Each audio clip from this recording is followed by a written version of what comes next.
Thunder split the dark sky, illuminating the muddy road for fleeting seconds before plunging it back into shadow. The rain fell in sheets, turning the earth to thick, clinging mud that pulled at every step like hungry hands. Lightning flashed again, revealing a solitary figure struggling against both the storm and her own broken body. Maeve Sullivan dragged herself forward, each step a negotiation between determination and agony. Her right leg, twisted and damaged, barely supported her weight. The wooden crutch under her arms sank deep into the mud with every labored movement, threatening to topple her with each step. Her dress, once a serviceable blue calico, now hung in tatters around her thin frame, darkened with mud and dry blood.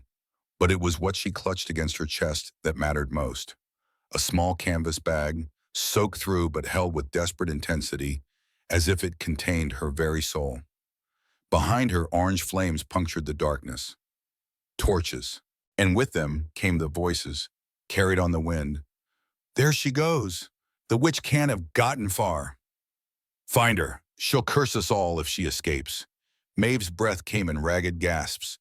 Pain lanced through her chest with every inhale, the likely sign of broken ribs beneath her sodden clothes.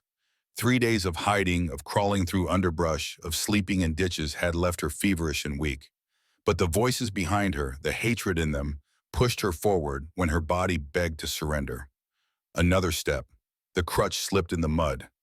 Maeve went down hard, face first into the muck. The impact drove what little air remained from her lungs. For a moment she lay still, the rain beating against her back, the earth seeming to welcome her into final rest. Her fingers tightened around the canvas bag. Not yet. Not while I still have this. She pushed herself up on trembling arms, mud coating her face and hair.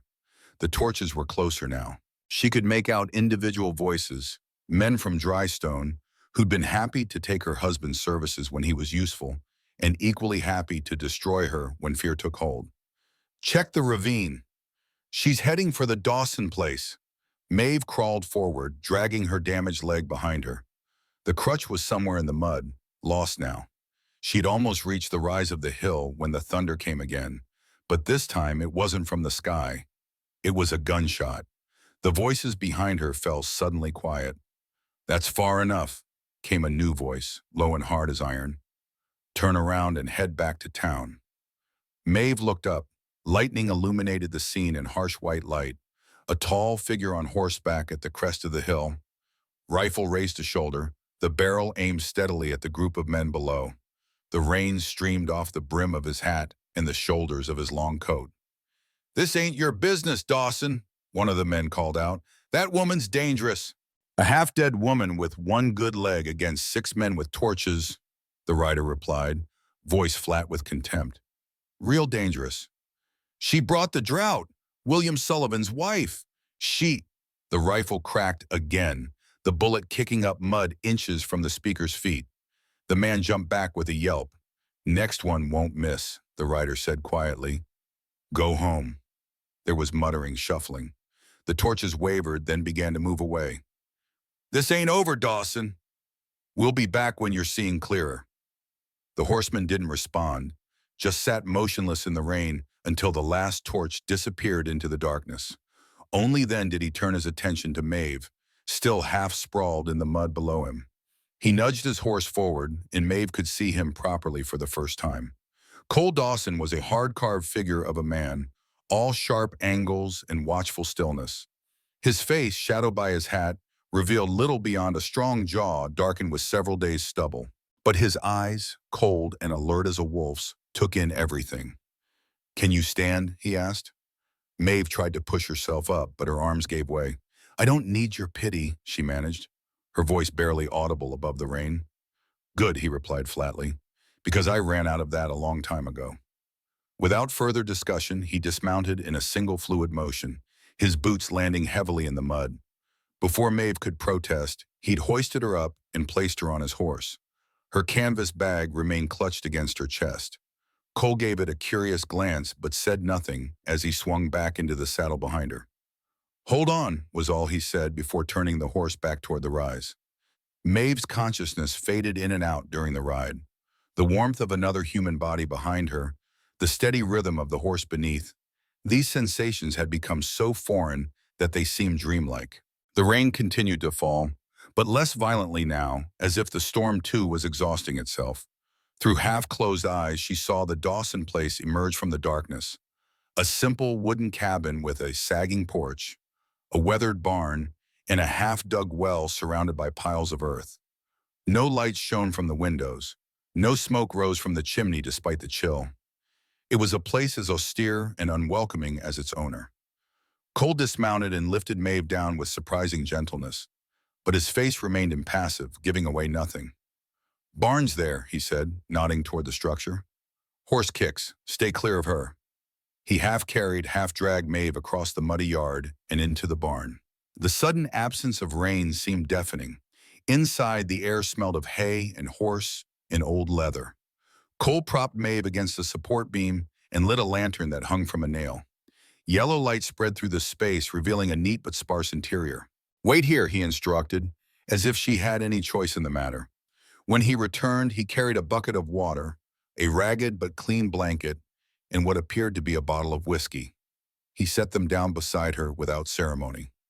"Clean up," he said. "I'll check the horse." Maeve waited until he had moved to the other end of the barn before cautiously opening her canvas bag. Inside, safely wrapped in oilcloth, were a small leather-bound journal and a folded map. Beside them lay a cloth pouch containing something hard and irregularly shaped. She released a shaky breath when she confirmed everything was intact. Using the water Cole had provided, she cleaned her face and hands as best she could. Every movement sent pain shooting through her ribs and leg. When she pulled up her skirt to examine her damaged limb, she winced at the sight of the mottled bruising and swelling around her knee. In the wavering light of the lantern, she caught her reflection in the water bucket. Swollen cheek, split lip, eyes wide with the disbelief of survival. She was a far cry from the respected nurse who had once commanded entire hospital tents during the war, or even from the poised wife of William Sullivan, the geologist. Now she was reduced to this, a broken fugitive in a stranger's barn. From the other end of the structure came the soft sounds of Cole tending to his horse, murmured words she couldn't make out, and the rhythmic strokes of a brush against the animal's coat. Maeve took a sip of the whiskey, grimacing as it burned down her throat. The heat spread through her chest, dulling the edges of her pain. She took another swallow before rewrapping her treasures and tucking them safely back into the canvas bag. The barn door creaked, and Cole reappeared, his tall frame silhouetted against the night. He said nothing as he hung the lantern on a hook near where Maeve sat. "Why help me?" she asked finally, her voice rough from the whiskey and exhaustion. Cole's eyes flickered to her face, then away. "Because no one helped my brother when they beat him," he said, the words emerging as if each cost him something to speak. "He died begging for mercy that never came." The stark honesty of his answer caught her off guard. There was no pity in his voice, only the raw edge of an unhealed wound. "I'm sorry," she said quietly. He nodded once, almost curtly, as if the words themselves were too fragile to acknowledge properly. "Get some rest," he muttered, turning toward the door. "You'll be gone in the morning." "Sir," she called after him, the word barely a whisper. "If I don't make it through the night, thank you for—" He cut her off with a look. "You'll make it." Then he was gone, the barn door closing behind him with a soft thud. Through a gap in the wooden planks, Maeve saw him place the lantern on the porch of the main house. Its steady flame burned against the darkness, a silent sentinel through the long night. For the first time in months, Maeve wasn't afraid of the dark. She pulled the blanket around her shoulders and leaned back against the support beam. The rain had gentled to a soft patter against the roof. Somewhere far off, coyotes called to one another, their cries high and lonesome in the night. As she drifted towards sleep, she heard the sound of boots on wood, Cole pacing slowly across the porch boards, as if standing guard. The rhythm of those footsteps followed her into unconsciousness. The morning crept in slow and golden, spilling through the cracks of the like fingers of light. Maeve woke to the familiar ache of her injuries, but also to the unfamiliar sensation of having slept deeply, without fear. The lantern still burned low beside her, though the flame was now unnecessary in the brightness of day. Outside, she could hear the steady, metallic rhythm of work, the clink of metal on stone, the scrape of a shovel against earth. Pushing herself up with a wince, she used the wall to stand, favoring her good leg. Her crutch was gone, lost in the mud of the previous night. She spotted a sturdy piece of wood leaning in the corner of the barn and hobbled over to it. It would make a crude walking stick, but it was better than nothing. Using her improvised support, Maeve made her way to the barn door and pushed it open. The sudden brightness made her squint. When her vision cleared, she saw Cole working at the half-dug well, sweat already darkening his shirt despite the early hour. He didn't look up at her appearance. The Dawson place looked no less austere in daylight than it had the night before. The cabin was weathered but solid, built with functionality rather than comfort in mind.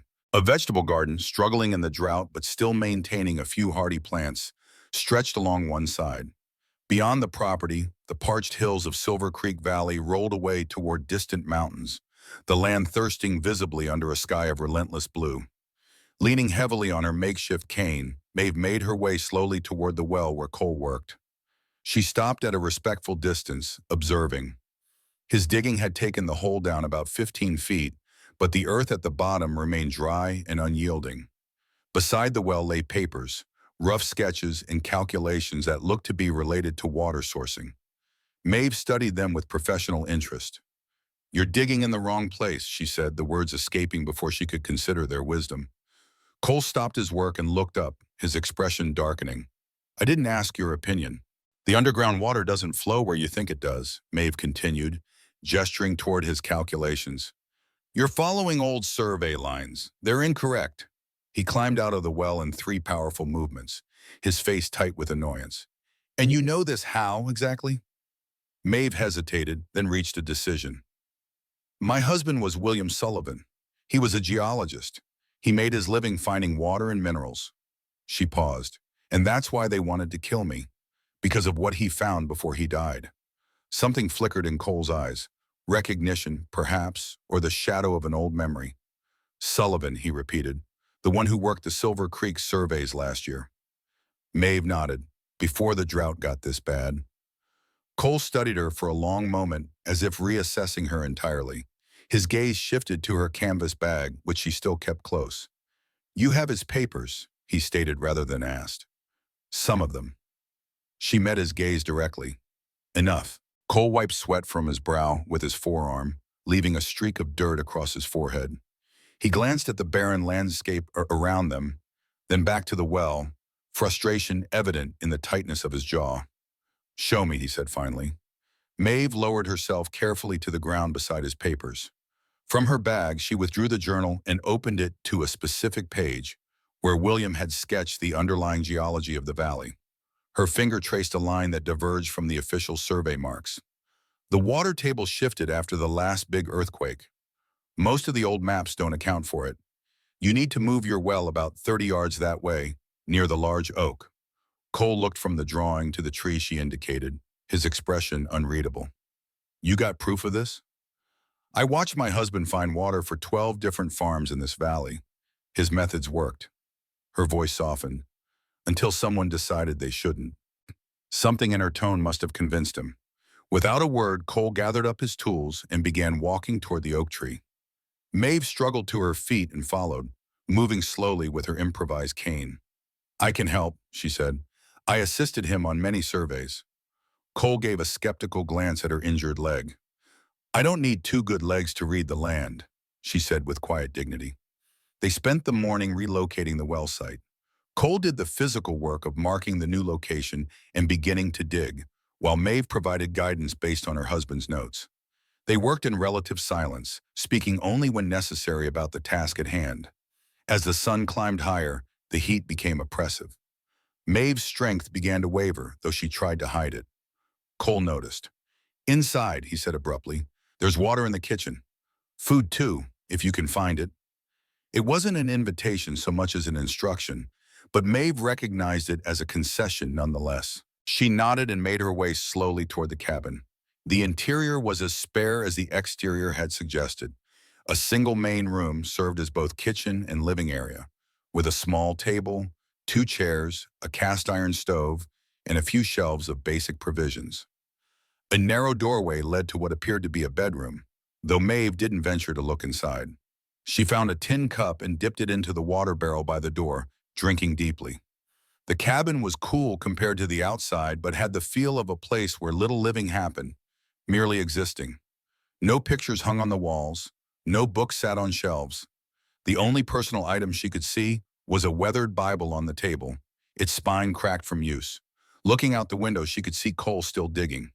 There was a grim efficiency to his movements, as if he approached the task like an enemy to be defeated rather than a project to complete. Maeve found some cornmeal and dried beans in a cupboard. She stoked the stove and set about preparing a simple meal.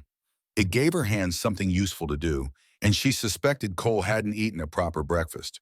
By the time he came inside, sweat-soaked and dirt-streaked, she had a pot of beans simmering and cornbread baking in the small oven. He stopped in the doorway, surprise momentarily displacing his usual guardedness. "You didn't have to cook," he said. "I need to earn my keep," she replied simply. "I didn't say you could stay." His words were blunt but lacked the hardness she'd expected. Maeve met his gaze steadily. "You didn't say I had to leave either." A long moment passed between them. Then, with the faintest suggestion of what might have been amusement, Cole moved to the water barrel and washed his hands. They ate in silence, the only sounds the scrape of spoons against bowls and the occasional creak of the cabin settling in the heat. The meal was simple but filling. When they'd finished, Cole pushed his empty bowl away and looked directly at Maeve for the first time since they'd sat down. "Those men from town," he said. "They'll come back." Maeve nodded. "I know." "Why are they really after you?" She hesitated, weighing how much to reveal. "My husband found something in his surveys, something about the valley's water. He was killed before he could make it public." Her hands tightened around her cup. "They think I know more than I've told." "Do you?" The directness of the question deserved an equally direct answer. "Yes." Cole didn't press further. He seemed to understand the value of unshared secrets. Instead, he asked, "That leg, will it heal?" Maeve glanced down at her injured limb. "With time. They caught me at the creek 3 days ago. I fought back harder than they expected." A grim smile touched her lips. "Army nurses learn a thing or two about self-defense." The mention of her nursing background seemed to catch Cole's attention. "Army?" "Union, field hospital outside Fredericksburg, later at Gettysburg." She didn't elaborate further. Those memories carried their own weight. Cole nodded, a new understanding in his eyes. He'd recognized the look of someone who'd seen too much death too close. "The well will take time," he said, changing the subject. "If we hit water at all." "We will," Maeve said with quiet certainty. "Then I suppose you might as well stay until it's dug." He stood from the table. "You can have the barn. I'll bring you a better bedroll tonight." It was as close to an invitation as she was likely to get. Maeve accepted it with a nod. "Thank you," she said simply. Cole moved toward the door, then paused. "The cornbread was good," he said, his back still turned to her, "but it needed salt." Then he was gone, back to his labor under the unforgiving sun. Maeve allowed herself a small smile. It wasn't much, this fragile truce between them. But in a world that had taken everything from her, it was enough for now. That night, a storm gathered on the horizon. Clouds piled high in the west, dark and heavy, with the promise of rain. Maeve sat in the barn doorway, watching their approach. Her leg throbbed persistently, but the pain had dulled to a manageable ache. Cole had indeed brought her a better bedroll, along with a tin plate of beans and salt pork for her dinner. In the fading light, she saw him emerge from the cabin and walk to the edge of the property, where he stood watching the clouds. The wind had picked up, carrying the scent of dust and the tantalizing possibility of rain. His tall figure stood motionless against the darkening sky, as solitary as a lightning rod. Maeve wondered what demons kept Cole Dawson company in his isolation. He'd mentioned a brother who died begging for mercy, a wound that clearly still festered. There was a story there, one written in the hard lines of his face and the watchfulness in his eyes. The first rumble of thunder rolled across the valley. Maeve flinched involuntarily. Since the night at the creek, since the hands that had held her down in the mud while others struck her, loud noises had become harbingers of terror. Lightning split the sky, followed seconds later by a crack of thunder that seemed to shake the very ground. Maeve retreated farther into the barn, her heart hammering. More lightning, more thunder, coming faster now as the storm approached. She pressed herself against the rear wall, eyes squeezed shut, hands over her ears. She didn't hear the barn door open, didn't realize Cole had entered until his voice came from nearby. "Storm's moving fast," he said, "should pass by midnight." Maeve opened her eyes to find him standing a few feet away, watching her with an unreadable expression. Another thunderclap, and she couldn't help but flinch. "It's just noise," he said, his tone matter-of-fact but not unkind. "Can't hurt you." "I know," she managed, embarrassed by her reaction. "I wasn't always like this. It's since—" "The creek," he finished for her. She nodded, dropping her hands from her ears with effort. Cole stood awkwardly for a moment, then moved to sit on an upturned crate, a respectful distance from her. "My brother was the same way after the war," he said. "Couldn't stand sudden noises. Would dive for cover if a pan fell in the kitchen." It was the first time he'd voluntarily spoken about his brother. Maeve remained very still, as if any movement might cause him to stop. "Joseph was younger than me by 6 years," Cole continued, his voice low. "Too young for the war, but he went anyway. Lied about his age. Came back different."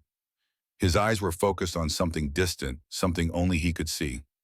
Jumpy, had nightmares, but he was trying to build something here. Another crash of thunder, but Maeve barely registered it now, caught up in the rare moment of openness. "What happened to him?" she asked softly. Cole's jaw tightened. He found something he wasn't supposed to find. Asked questions that certain people didn't want asked. His hands closed into fists on his knees. They caught him alone one night, beat him, strung him up, made it look like suicide. "I'm sorry," Maeve whispered. Everyone in town knew what really happened. No one said a word. The bitterness in his voice was a living thing. Sheriff ruled it death by his own hand. Case closed. The parallels to her husband's fate hung unspoken between them.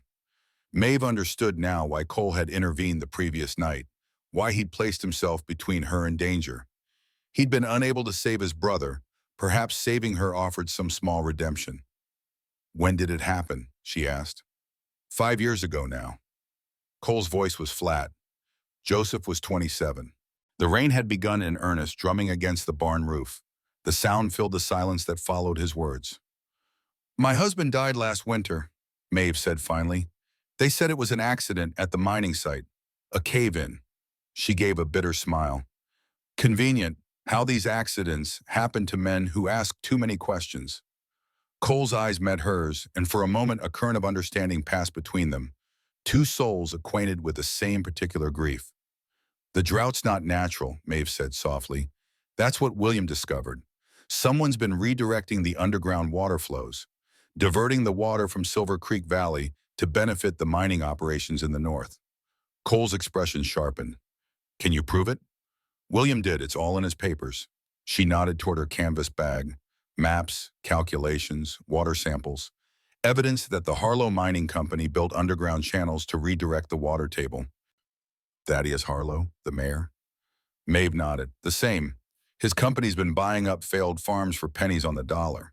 Once they own the whole valley, they'll restore the water and sell the land back at 20 times what they paid." Cole absorbed this information in silence. Outside, the storm continued to rage, but the thunder had moved farther away now. The rain fell steadily, a blessing to the parched earth, if not quite enough to break the drought.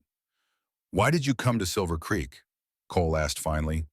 "You must have known it wasn't safe." "I didn't plan to," Maeve admitted. "I was trying to reach the federal marshal in Carson City. William had contacts there who would listen." She sighed. "But Harlow's men caught up to me in Drystone. I barely escaped. This was the closest shelter." "Lucky for you, I was home," Cole said dryly. A small smile touched Maeve's lips. "Yes, lucky." Cole stood, stretching his tall frame. "You should get some sleep. We've got more digging tomorrow if you're still set on that spot by the oak." "It's the right spot," Maeve said with quiet confidence. He nodded, accepting her expertise without further question. "We'll see." As he moved toward the door, Maeve called after him. "Cole?" he said, looking back. "Thank you for telling me about Joseph." Something flickered across his face. Vulnerability, quickly masked. "Get some rest," he said again, and then he was gone, back into the rain and darkness. Maeve settled onto her bedroll, listening to the steady rhythm of raindrops on the roof. The storm that had frightened her earlier now seemed almost comforting, a natural violence so unlike the deliberate cruelty of men. As she drifted towards sleep, she realized the thunder no longer made her flinch. The days fell into an unexpected rhythm. Each morning, Cole would rise before dawn to work on the well. Maeve would wake to the sounds of his labor and prepare a simple breakfast in the cabin. They would eat mostly in silence, then work together on the well until the heat of midday drove them to seek shade. Cole did the heavy digging while Maeve examined the soil samples and consulted William's notes. Each evening, she would cook a modest dinner from the limited provisions, and they would eat at the small table, the silence between them gradually becoming less strained. Maeve's leg began to heal. She fashioned a more suitable crutch from materials Cole provided and became more mobile around the property. Sometimes he would watch her moving about the yard, her determination evident in every careful step. He never offered help unless she asked for it, which she rarely did. A week passed this way. The well grew deeper. The clouds that had promised rain delivered only enough to dampen the dust, not nearly enough to break the drought's hold. But as they dug further into the earth, the soil began to change, becoming darker, moister. Hope, fragile but persistent, took root alongside their labors. On the 8th day, while Cole was in town for supplies, Maeve took advantage of his absence to test her strength. She'd been secretly practicing walking without her crutch, building the muscles in her injured leg. Now, in the privacy of the yard, she set the crutch aside and attempted to cross from the barn to the cabin unaided. Her leg protested, pain flaring with each step, but she pushed through it. Halfway across the yard, she stumbled and fell to her knees, frustration burning in her throat. She didn't hear Cole return until his shadow fell across her. Looking up, she found him standing over her, his expression unreadable. "I can do this," she said defensively, expecting mockery or criticism. Instead, Cole extended his hand.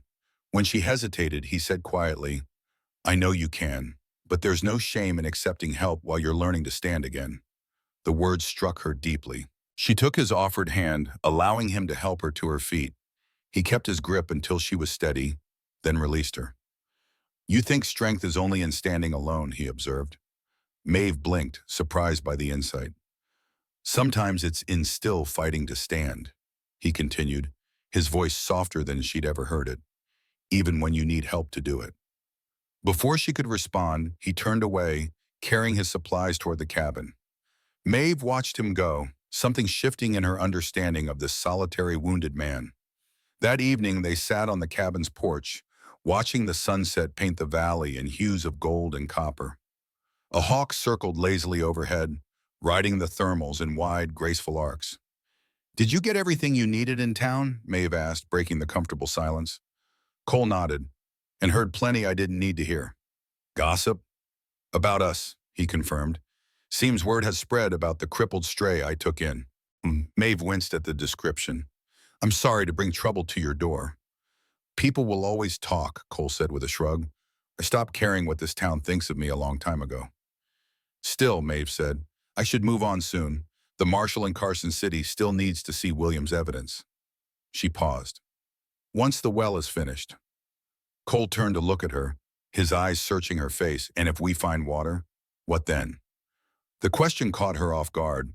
She hadn't allowed herself to think beyond the immediate goal of proving her husband's theories correct and bringing his killers to justice. The idea of after seemed like a luxury she couldn't afford.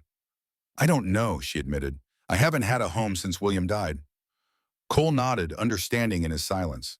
He too knew what it was to exist rather than live, to move through days without purpose beyond survival. "We should reach water tomorrow," he said, changing the subject. "If your husband's calculations are correct." "They are," Maeve said with quiet confidence.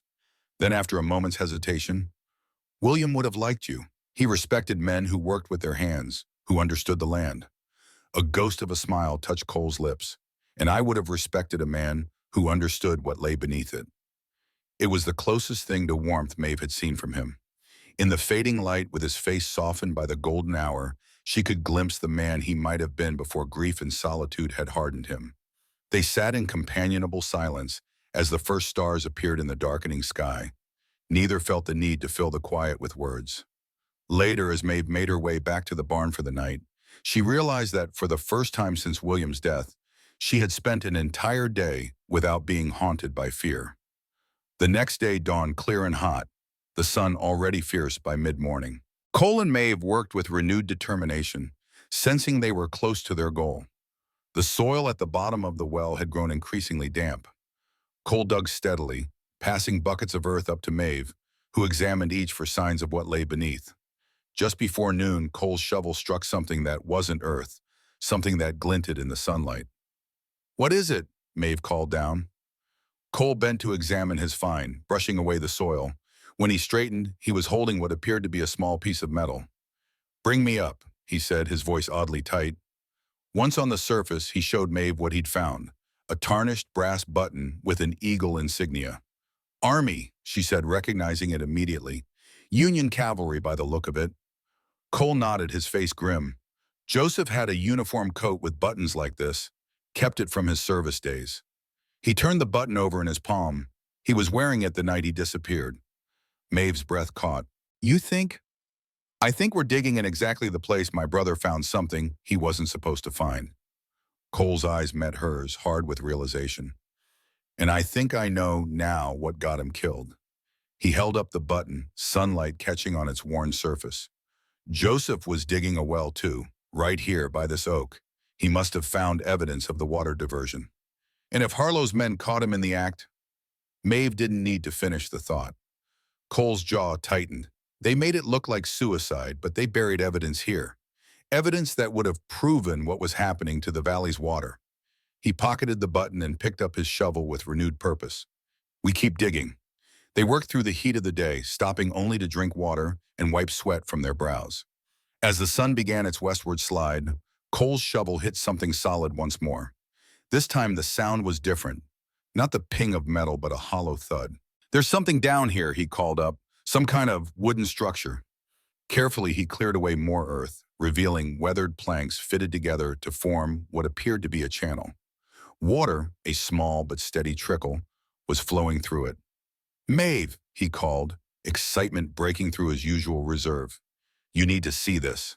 She lowered herself down on the rope ladder they'd constructed, moving carefully with her healing leg.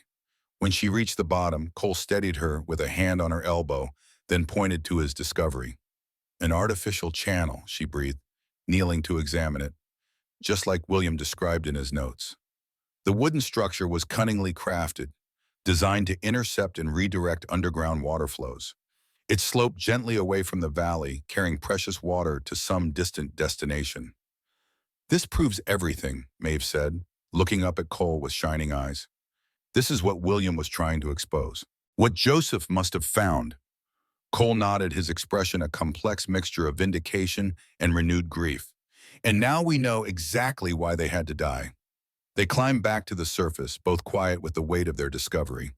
The sun was setting, casting long shadows across the property. "We need to document this," Maeve said finally. "Take measurements, draw diagrams. The marshal will need to see exactly how the diversion works." Cole agreed. "I'll go back down tomorrow with measuring tools, for now." He looked toward the horizon where dust was rising on the road from town. "We have company." A wagon was approaching, moving at a steady pace along the rutted road. As it drew nearer, Maeve could make out the figure of an older man driving it. "It's Doc Porter," Cole said, tension easing from his shoulders slightly. "He's all right." The wagon pulled up to the edge of the property. Its driver, a lean man with a shock of white hair and alert blue eyes beneath bushy brows, raised a hand in greeting. "Evening, Cole," he called. "Thought I'd check on your guest. Word travels, you know." Cole nodded, unsurprised. "Come on up, Doc." Dr. Emmett Porter climbed down from his wagon with the spryness of a much younger man. He carried a black medical bag and wore the practical, well-worn clothes of a country doctor. His shrewd gaze took in the scene, the well, the excavated earth, and Maeve standing beside Cole. "Mrs. Sullivan, I presume," he said, approaching with an extended hand. "I'm Dr. Porter. I knew your husband briefly during his work here." Maeve shook his hand, studying him carefully. "You were one of the few who believed his findings, as I recall." Porter nodded. "I've lived in this valley 40 years. I know when something's not right with the water." He glanced meaningfully at the well. "Seems you two have been busy." You might say that, Cole replied. Come inside, it's cooling off finally. In the cabin, over cups of coffee, they shared their discovery with the doctor. Porter listened attentively, asking occasional questions, but mostly absorbing the information in thoughtful silence. When they finished, he set down his cup with a sigh. This confirms what some of us have suspected for years. Harlow's been bleeding this valley dry, literally and figuratively. You think others in town would stand with us if they knew? Cole asked. Porter's expression turned grim. Some would. Others are already in Harlow's pocket or too scared to speak up. He fixed them with a serious look. And some might do worse than talk if they knew what you'd found. Harlow's men, Maeve said. The doctor nodded. The sheriff's been bought and paid for, and there are at least 3 hired guns staying at the hotel in town. They're not there for the scenic views. Cole's hand tightened around his cup. Let them come. That's exactly what I'm afraid of, Porter said sharply. You think I want to see you end up like Joseph? Or like William Sullivan? At the mention of her husband, Maeve flinched. The doctor noticed, and his tone softened. I'm sorry, my dear. That was tactless. He reached across the table and patted her hand. But you understand my concern. This evidence needs to reach the proper authorities, not become another buried secret in Silver Creek. The Marshall and Carson City, Maeve said. That's where I was headed when Harlow's men caught up to me. Porter nodded thoughtfully. Marshall Gibson, good man, incorruptible. He stroked his chin. But getting to him won't be easy. Harlow's men will be watching the roads. I'll take her, Cole said simply. Maeve and Porter both looked at him in surprise. I know trails through the high country that don't appear on any map, Cole continued. Used to hunt there with Joseph. We can avoid the main roads entirely. It's a 3-day journey at least, Porter warned. Rough country. I've handled worse, Maeve said, though a cough that she couldn't quite suppress undermined her confidence. Porter's eyes narrowed. He leaned forward, studying her more carefully. That cough, how long have you had it? Maeve waved a dismissive hand. It's nothing. Dust from the well. The doctor was already reaching for his bag. Let me be the judge of that, if you don't mind. Despite her protest, Porter insisted on examining her. Cole stepped outside to give them privacy, but his concerned glance before he left told Maeve he'd noticed the cough as well. Porter's examination was thorough and professional. When he finished, his expression was grave. You have fluid in your lungs, he said bluntly, and those ribs aren't just bruised. At least 2 are cracked. The damage from your beating was more extensive than you've let on. Maeve nodded, unsurprised by the diagnosis. As a nurse, she'd recognized the symptoms, but had chosen to ignore them in favor of their more pressing mission. How bad? She asked simply. Bad enough that a 3-day mountain journey could kill you, Porter replied. You need rest, proper treatment, and medication I don't have with me. He repacked his bag with efficient movements. I'll bring what you need tomorrow, but you have to promise me you won't attempt that journey until you've recovered some strength. We may not have that kind of time, Maeve said. If Harlow's men discover what we found, then Cole will have to hold them off, Porter interrupted firmly, because you, my dear, are going nowhere in this condition. When Cole returned, Porter explained the situation without mincing words. Cole took the news with a tight nod, his expression darkening. I'll come back tomorrow with medicine and supplies, Porter said, gathering his hat. Until then, she needs rest and fluids. No more well digging. After the doctor had gone, Cole and Maeve sat in silence at the table. The lamp between them cast their shadows large against the walls. You should have told me you were that sick, Cole said finally. Maeve met his gaze steadily. Would it have made a difference? The well needed digging. The evidence needed finding. Your life matters more than evidence, he said with unexpected intensity. Does it? She challenged. When the lives of everyone in this valley are at stake, when justice for William and Joseph hangs in the balance? Cole had no answer for that. He rose and moved to the window, staring out into the darkness that had settled over the land. Get some rest, he said finally. You can take the bed tonight. I'll sleep out here.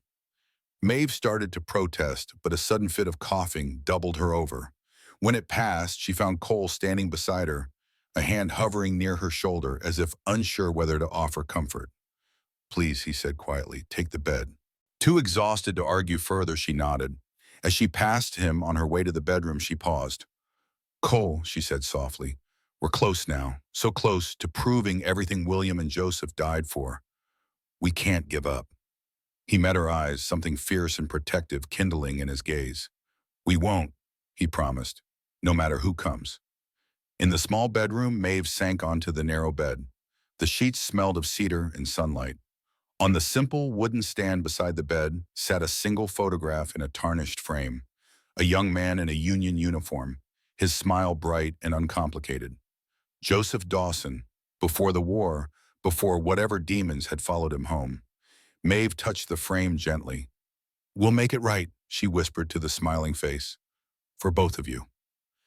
Outside, she could hear Cole moving about the cabin, his footsteps steady and vigilant. As she drifted towards sleep, she realized that for the first time in a long while, she felt safe. But as consciousness faded, another realization surfaced. Safety, like so many things in her life, was likely to be temporary at best. Tomorrow would bring Porter and his medicines. And after that, perhaps Harlow's men coming to silence them both. Dawn broke over Silver Creek Valley with deceptive gentleness. Pale golden light spilled across the parched landscape, briefly transforming the drought-stricken earth into something almost beautiful. Inside the cabin, Cole had been awake for hours, cleaning his rifle by lamplight at the small table. The weapon, a Winchester 73, gleamed with the care of a man who understood that sometimes survival depended on well-maintained tools. He glanced toward the bedroom door, still closed. Maeve had slept fitfully, her breathing labored and occasionally punctuated by coughs that carried clearly through the thin walls. Cole had checked on her twice during the night, standing silently in the doorway to ensure she was still resting. The sound of approaching hooves brought him to his feet. Rifle in hand, he moved to the window with the silent efficiency of a man accustomed to threat. Relief loosened his shoulders when he recognized Dr. Porter's wagon. Cole stepped onto the porch just as the doctor pulled up. Porter looked tired, his usually alert eyes shadowed with what appeared to be a sleepless night. "You're early," Cole observed, leaning his rifle against the porch post. "Thought it best." Porter climbed down stiffly, medical bag in hand. "How is she?" "Coughing, restless." Cole's terse description conveyed more concern than a longer explanation might have. Porter nodded grimly. "Let's have a look at her." They found Maeve already awake, propped up against the pillows. Her face was pale except for two spots of feverish color high on her cheeks. Despite her obvious discomfort, her eyes were clear and focused. "You look terrible," Porter said bluntly, as he set his bag on the bedside table. A ghost of a smile touched Maeve's lips. "Always the flatterer, doctor." Porter's examination was brief but thorough. When he finished, he sat back with a sigh. "The infection in your lungs is progressing. Without proper treatment, it could develop into pneumonia." "I've seen enough cases to know the signs," Maeve agreed, her voice thin but steady. "What did you bring?" Porter opened his bag and withdrew several bottles and packets. "Quinine for the fever, tincture of foxglove for the heart, a mustard plaster for your chest to help clear the lungs." He paused before adding, "and laudanum for the pain, though I'd prefer you use it sparingly." Maeve nodded her understanding. As a nurse, she knew both the benefits and dangers of the opiate. "There's something else," Porter said, his voice dropping lower. He glanced at Cole, who stood watchful in the doorway. "News from town. Bad news." Cole straightened. "Harlow?" Porter nodded. His men were asking pointed questions at the saloon last night. "About Mrs. Sullivan, about your well digging. Someone mentioned seeing my wagon headed this way." "How much time do we have?" Maeve asked, already pushing herself more upright. "A day, maybe less." Porter's weathered face creased with worry. "They're organizing something. I don't know what exactly, but there are too many strangers in town with guns on their hips." Cole's expression hardened. "Let them come." "Don't be a fool," Porter snapped. "There are at least 6 of them, possibly more. This isn't a fight you can win with just that Winchester and a stubborn streak." "We need to get the evidence to Marshal Gibson," Maeve said, her mind clearly racing despite her illness. "Everything we found, the channel, Joseph's button, William's papers." Porter nodded in agreement. "Yes, but you're in no condition to travel." He turned to Cole. "And you can't leave her alone, not like this." A heavy silence fell as they confronted the impossible situation. Finally, Porter spoke again. There might be a way. He reached into his waistcoat and withdrew a folded paper. I took the liberty of documenting your findings last night, sketched the channel design from your description, noted the location, included a statement about Joseph's button being found at the site. Cole took the paper, examining Porter's detailed work with surprise. This is thorough. I was a surveyor before I was a doctor, Porter explained. Still remember how to draft a proper report. He pointed to signatures at the bottom. I've signed as witness. If you both add your signatures, it becomes legal testimony. You're planning to take this to Gibson yourself, Maeve realized. Porter nodded. I'm leaving for Carson City this morning. Official reason is medical supplies for the town. He smiled thinly, which isn't a lie. We're running low on just about everything with this drought. Harlow's men will be suspicious, Cole warned. Perhaps, but they have less reason to stop an old doctor than either of you. Porter's blue eyes glinted with determination. Besides, they underestimate old men. It's a common failing among bullies. Maeve reached for the paper. Give me a pen. After they had both signed, Porter carefully folded the document and secured it in an inner pocket. This will have to do until we can get the marshal here to see the evidence firsthand, he said.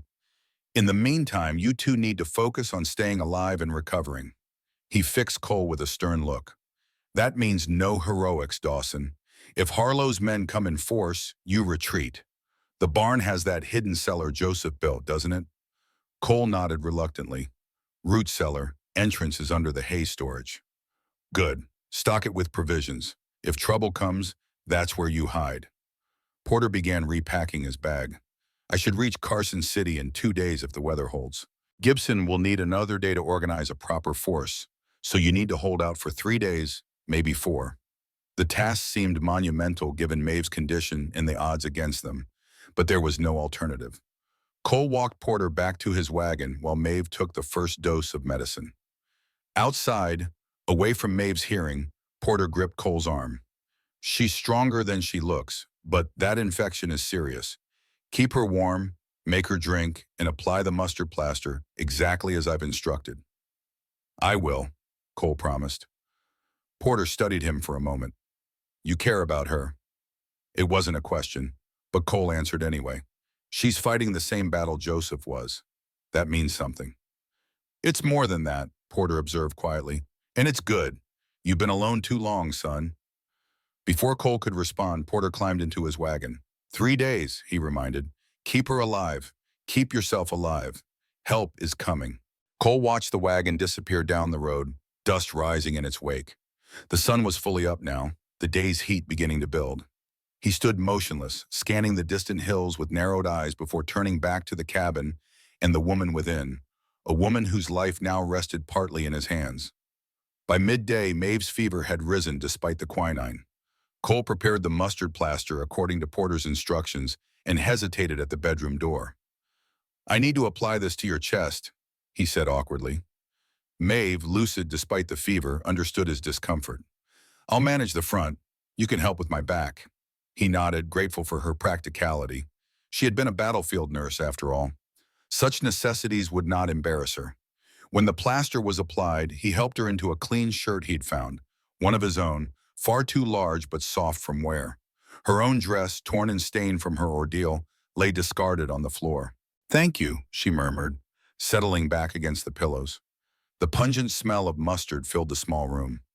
Porter says it'll help draw out the infection, Cole said, unsure what else to say. Maeve nodded. It will, though it's not the most pleasant remedy. She attempted a smile, but it turned into a cough that left her gasping. Cole poured water from the pitcher by the bed and held it to her lips. She drank gratefully. You should rest, he said, moving to leave. Wait. Her hand caught his wrist, surprisingly strong despite her illness. If Harlow's men come before Porter returns with help, they won't get to you, Cole interrupted, his voice low and certain. Maeve shook her head impatiently. Listen to me, if they come, you need to know where everything is. She gestured weakly toward her canvas bag. Bring that here. Cole complied, placing the bag beside her on the bed. Maeve opened it and withdrew the leather journal and map he'd seen before, along with a small cloth pouch. William's findings are all here, she said, touching the journal. Surveys, water table measurements, notes on the illegal channels. The map shows where all the diversions are located throughout the valley. Cole took the items carefully. In the pouch? Maeve opened it, revealing what appeared to be a chunk of quartz-veined rock. This is why they really killed him, she said softly. It's not just about water, Cole. William found gold while surveying the underwater streams. Gold that rightfully belongs to the people whose land it's under, not to Harlow's company. Cole examined the rock with newfound understanding. So they divert the water, buy the land cheap, then restore the water and mine the gold. Maeve nodded. An entire valley's wealth, stolen through manufactured drought. Her eyes met his, bright with fever, but clear with purpose. This evidence doesn't just prove they killed William and Joseph. It proves they're condemning an entire community to poverty and thirst for their own profit. The weight of the responsibility settled over Cole. This wasn't just about avenging two murdered men. It was about justice for everyone in Silver Creek Valley. I'll keep these safe, he promised, securing the items in a wooden box he retrieved from under the bed. And when Porter returns with the marshal, we'll make sure everyone knows what Harlow has done. Maeve relaxed slightly, as if sharing the burden had eased her mind. Your brother, she said after a moment. Joseph, tell me about him. The man, not just how he died. The request caught Cole off guard. People rarely asked about Joseph anymore, as if his manner of death had erased the life that came before it. He was... Cole hesitated, searching for words. Bright, always thinking, asking questions. Never could sit still as a boy. A distant smile touched his face. During the war, he wrote me letters full of ideas for this place. Said he'd build a proper house, raise horses, maybe start a family someday. He sounds like William, Maeve said softly. Always planning, always looking ahead. Cole nodded. After the war, the dreams got smaller. The noise bothered him, like I told you. Crowds too. But he still wanted to build something here. That's why the well meant so much, Maeve understood. Water brings life. Yes, Cole's voice roughened. He started digging that well by the oak a week before he died. Said he had a feeling about that spot. The irony wasn't lost on either of them. Joseph had been right about the water, fatally right. They won't get away with it, Maeve said, her voice suddenly fierce despite its weakness. Not with any of it. Cole looked at her, really looked, seeing beyond the illness to the core of determination that drove her. In that moment, he recognized something in her that he'd thought lost in himself. The unshakable belief that justice was still possible, that truth could still matter. Rest now, he said gently. I need to prepare the root cellar, just in case. Maeve nodded, her brief surge of energy already fading. Be careful, she murmured, eyes drifting closed. Cole paused at the door, watching the rise and fall of her chest. Then he turned away, his mind shifting to the practical tasks ahead, and to the very real possibility that before Porter returned, they would face men who wanted them both dead. The afternoon stretched long and hot. Cole worked methodically, preparing the root cellar with supplies, water, dried food, blankets, ammunition for the Winchester, and a second pistol he kept clean but rarely used. The cellar, dug beneath the barn floor and accessible through a trapdoor hidden under the hay storage, had been Joseph's project, a cool place to store vegetables and preserve meat through the hot summers. Now it might serve as their last refuge. He carried water from their existing well, nearly dry but still offering a few buckets a day, and filled every container he could find. If they were besieged, water would be their most precious resource. As the sun began its westward descent, Cole climbed to the small rise behind the cabin. From there, he could see the road from town stretching across the valley floor. It remained empty, the only movement the occasional dust devil spiraling across the parched earth. Yet he couldn't shake the feeling of approaching threat. It prickled along his spine, a sensation he'd learned to trust during the war. Something was coming, the only questions were when and how many. Inside the cabin, he checked on Maeve. Her fever had stabilized but not broken. The mustard plaster had done its work and now lay discarded. Her breathing seemed marginally easier, though still labored. Any sign of them? She asked, proving she wasn't as deeply asleep as he'd thought. Not yet, Cole replied, bringing fresh water to her bedside. How's the pain? Manageable, meaning significant, but she was enduring it. Cole nodded, respecting her stoicism. I've prepared the cellar. Good. She shifted slightly, wincing. Cole, there's something I need to tell you about William's death. He sat on the edge of the chair beside the bed, attentive. It wasn't just an accident or a simple murder, Maeve said, her voice low. William knew he was in danger. The night before he died, he gave me his papers and told me if anything happened, I should take them to Marshal Gibson. Her eyes grew distant with memory. I asked him to come with me then, to leave before it was too late. He refused, said he needed one more piece of evidence. Cole could guess the rest. They caught him looking for it. Maeve nodded. At the north shaft of the Silver Strike mine, there was a cave-in, they said, but when I identified his body, her voice faltered. There were bruises on his wrists, marks on his face. He'd been restrained, beaten, before he died. The parallels to Joseph's death hung unspoken between them. I tried to speak up, Maeve continued, went to the sheriff in our town. He dismissed it, said I was hysterical with grief, seeing things that weren't there. Bitterness edged her words. 2 days later, I found our house ransacked. They were looking for William's papers, but I'd already hidden them. So you ran, Cole said simply. Not far enough, fast enough. They caught up to me in Drystone. Her hand unconsciously moved to her injured leg. I escaped, but barely. Had been moving at night, staying off the main roads until that storm drove me here. The pieces fit together now. Her desperate state when he'd found her fierce protection of the canvas bag, her determination despite her injuries. You've carried this alone for too long, Cole said quietly.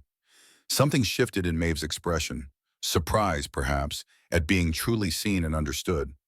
So have you, she replied. The simple truth of her words struck deep. 5 years, Cole had lived with his grief and anger, isolating himself from everything but his quest to somehow prove what had happened to Joseph. And now this woman with her own burden of truth had stumbled into his life, connecting their separate paths of loss into a single road toward justice. The moment stretched between them, fragile and significant. Then a distant sound, the hollow clatter of hooves on the hard-packed road, shattered it. Cole was on his feet instantly, moving to the window. In the fading light, he could make out riders approaching from the direction of town. At least 4, maybe more. They're coming, he said, voice steady despite the surge of adrenaline. Can you walk? Maeve was already pushing herself up, fighting through obvious pain. Yes. He helped her stand, supporting her with an arm around her waist. Together they moved through the cabin to the back door, then across the yard to the barn. The effort left Maeve gasping, but she didn't complain or slow their pace. Inside the barn, Cole led her to the hay storage area and pulled aside the false floor, revealing the ladder down to the root cellar. I'll help you down, he said, already positioning himself to support her weight. But Maeve hesitated, looking up at him with sudden alarm. You're coming too. Cole shook his head. Someone needs to lead them away from here. Make them think we've both fled. He pressed the pistol into her hand. 8 rounds. Use them only if you have to. Cole, I'll circle back, he promised. But right now I need you safe so I can think clearly. The sound of hooves was closer now, nearly at the property line. There was no more time for argument. With reluctant acceptance, Maeve allowed him to help her down the ladder into the cellar.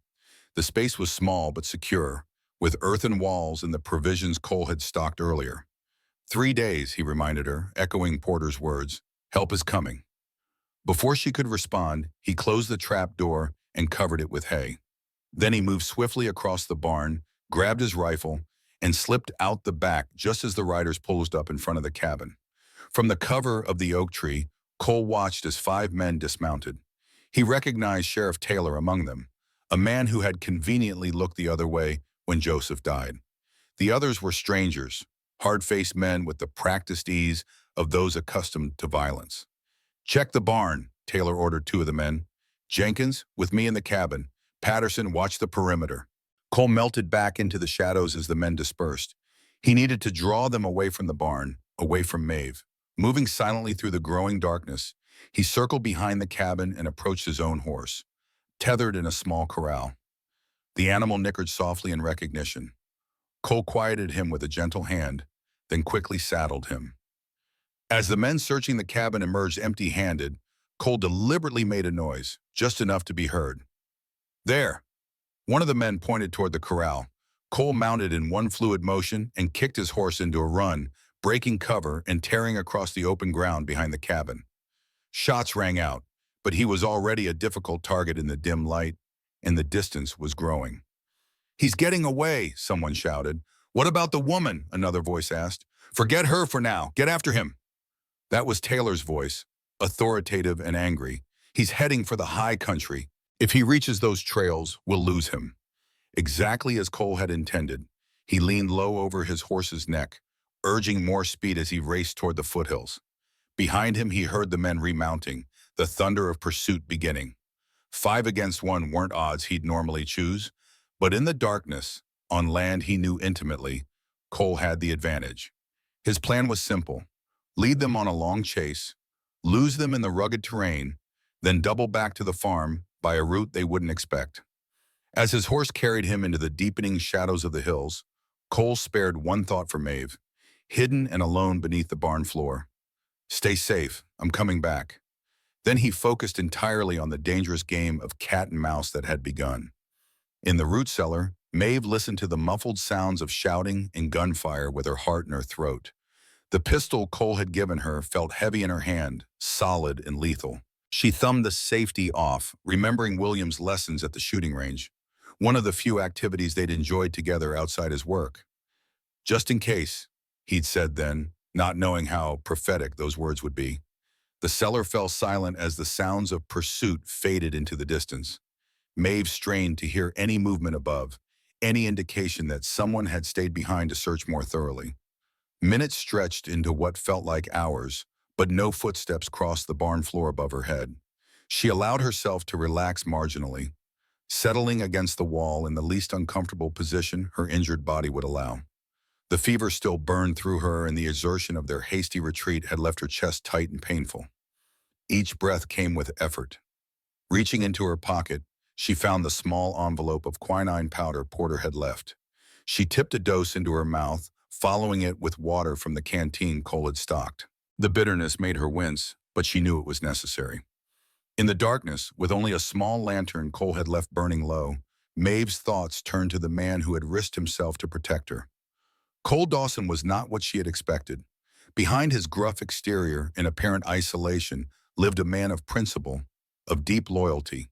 She had seen it in his care for Joseph's memory, in his determination to find the truth, and now in his protection of her, a stranger who had brought danger to his door.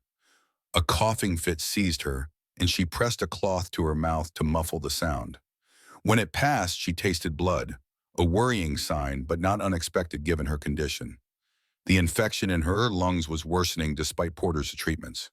3 days, she reminded herself. If she could hold out for 3 days, help would come. If Cole could evade capture, he would return.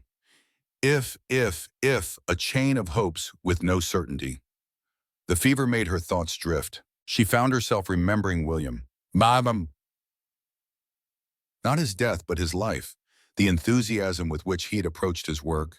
The gentle way he'd explained complex geological principles to her. His delight when his theories proved correct. They had been partners in the truest sense, each respecting the other's intelligence and strengths. And now, strangely, she felt something of that same partnership forming with Cole. Different, certainly, born of crisis and shared purpose rather than love, yet undeniably real. He'll come back, she thought with unexpected certainty. Not because he'd promised, but because it was who he was, a man who didn't abandon what mattered. Above her, a floorboard creaked. Maeve froze, the pistol instantly raised toward the trap door. Her breath caught, sending another wave of pain through her chest.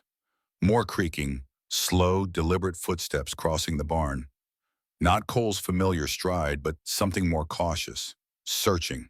Someone had stayed behind after all.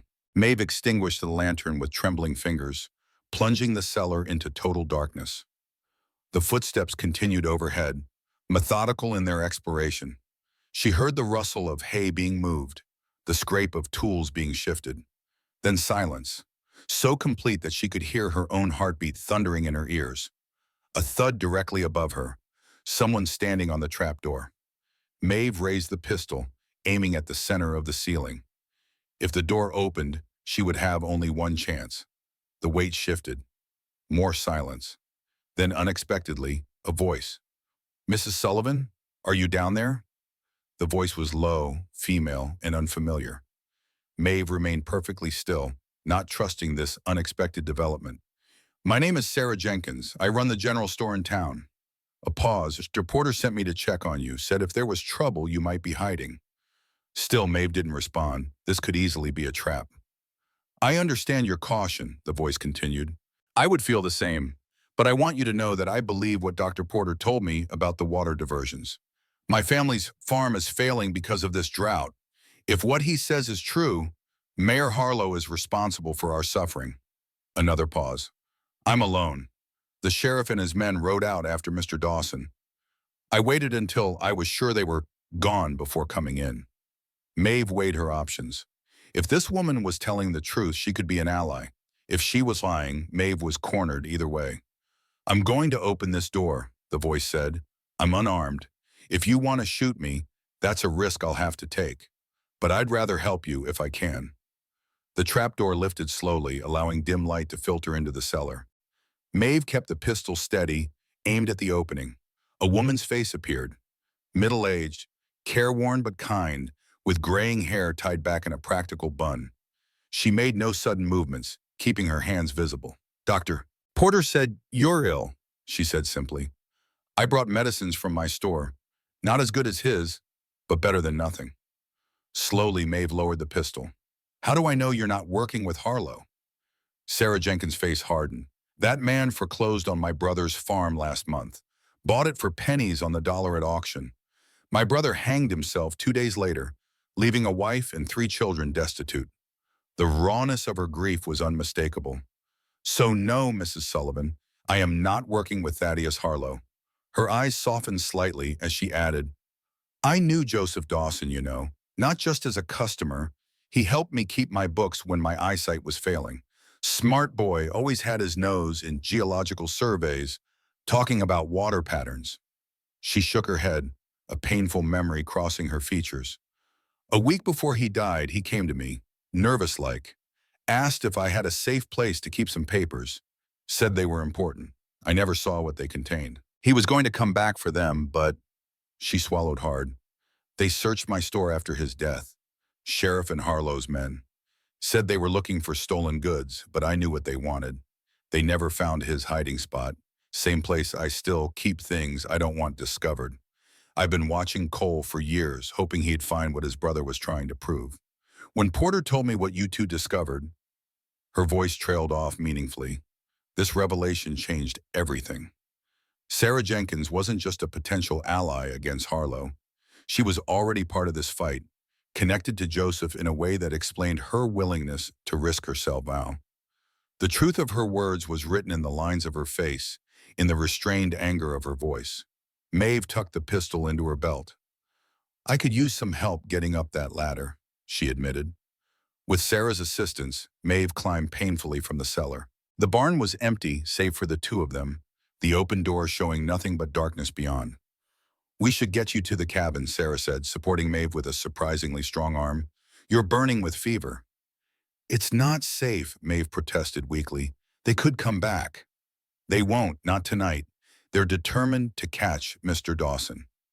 Apparently, Mayor Harlow specifically ordered that he be found and dealt with." Sarah's expression was grim. "The sheriff said they wouldn't return without him." The implications chilled Maeve despite her fever. Cole was being hunted like an animal, with orders to kill rather than capture. "He knows these hills," she said, more to reassure herself than inform Sarah. "He'll evade them." Sarah nodded, helping Maeve across the yard to the cabin. "From what I've heard of Cole Dawson, he's not a man easily caught." She settled Maeve onto the bed and busied herself with rekindling the fire in the small stove. "Dr. Porter told me some of what's happening, about the water diversions, the evidence you found." Maeve watched her carefully, still not entirely trusting. "How much do you know?" "Enough to understand why Harlow wants you both silenced." Sarah placed a kettle on the stove. "I've lived in Silver Creek all my life, watched it thrive, then wither these past years as the drought took hold. If what you've found proves that our suffering was manufactured for profit, she shook her head, anger tightening her features. There are others in town who would stand with you if they knew. People who've lost everything to this drought. That's why we need to get the evidence to Marshal Gibson, Maeve said.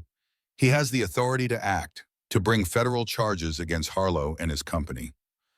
Sarah nodded, bringing a cup of hot tea mixed with some of the medicines she'd brought. Porter will reach him, and your Mr. Dawson will return. She smiled slightly at Maeve's startled expression. Yes, you're Mr. Dawson. I may be old, but I'm not blind.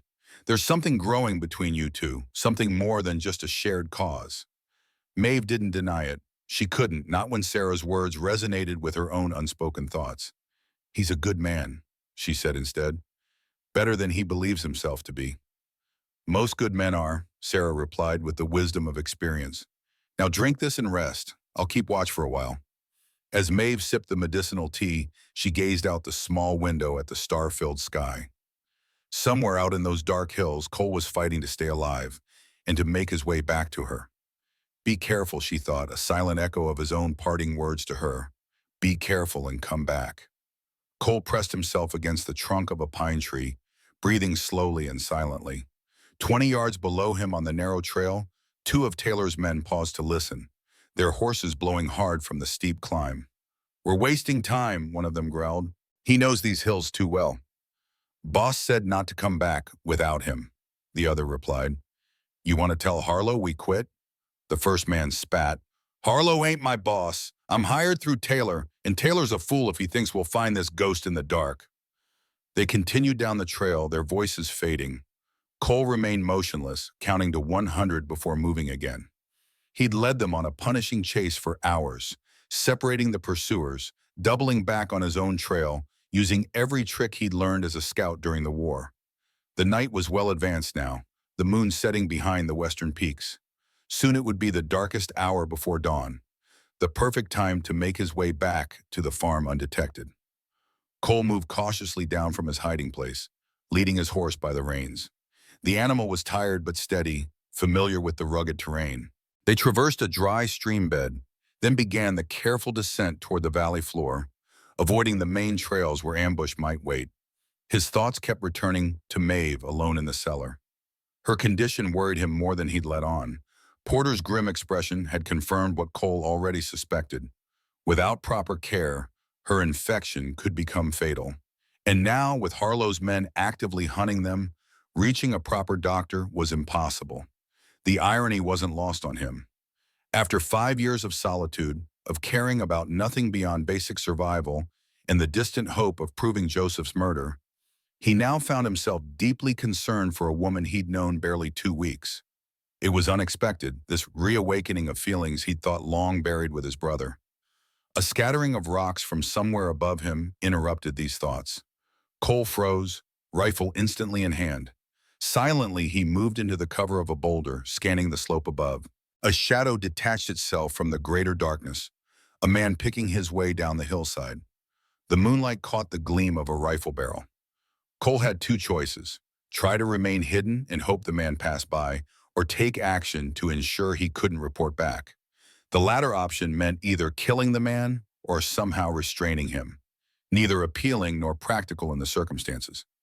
Decision made, Cole retreated deeper into the shadows, guiding his horse with gentle pressure to prevent any sound. The pursuer continued his descent, passing within 15 feet of Cole's position without detecting him. When the man had moved on, Cole changed direction, choosing a steeper but less traveled route down the hillside. It would be slower going, but safer from discovery. By the time the eastern sky began to lighten with the first hint of dawn, Cole had made his way to within a mile of his property. He approached with extreme caution, using a deer trail that skirted the neighboring abandoned farm before circling back to his land from the west, the direction opposite to the town and the least likely to be watched. As the cabin came into view, Cole noted with concern that smoke rose from the chimney. Someone was inside. Had Taylor's men returned? Was Maeve still safely hidden, or had they discovered the root cellar? Leaving his horse secured in a thicket, Cole advanced on foot, moving from cover to cover. When he reached the edge of the cleared area around the barn, he paused, studying the scene. No unfamiliar horses were visible. The yard appeared empty in the gray pre-dawn light. Keeping to the shadows, Cole circled around to approach the barn from behind. He slipped inside through the small rear door, immediately moving to check the root cellar. The trapdoor was open, the cellar empty. Alarm surged through him. Had Maeve tried to flee? Had she been discovered and taken? Or the thought struck with unexpected force, had her condition worsened beyond survival? Rifle at the ready, Cole made his way toward the cabin. At the window, he peered carefully inside. What he saw made him pause in surprise. Maeve was there, propped up in a chair near the stove, a blanket around her shoulders. Beside her sat a woman Cole recognized as Sarah Jenkins from the general store in town. They appeared to be talking quietly, no signs of distress or coercion visible. Still cautious, Cole moved to the front door and listened. "Should have broken by now," Sarah was saying, her tone concerned. "The willow bark tea usually brings fever down faster than this." "It will pass," Maeve's voice weaker than he remembered. "I've survived worse." Cole knocked softly, then called through the door. "Maeve, it's Clash, it's Cole." There was a startled silence, then hurried movement. The door opened to reveal Sarah Jenkins, relief clear on her face. "Mr. Dawson, thank God." Cole entered quickly, closing the door behind him. His eyes went immediately to Maeve, assessing her condition. She looked worse, face flushed with fever, breathing shallow, eyes bright but glazed. "What happened?" he asked, directing the question to both women. Sarah explained her presence, Porter's message, and the night's events while Cole checked his rifle and peered out the windows, ensuring they hadn't been followed. "Taylor and his men?" Maeve asked when Sarah had finished.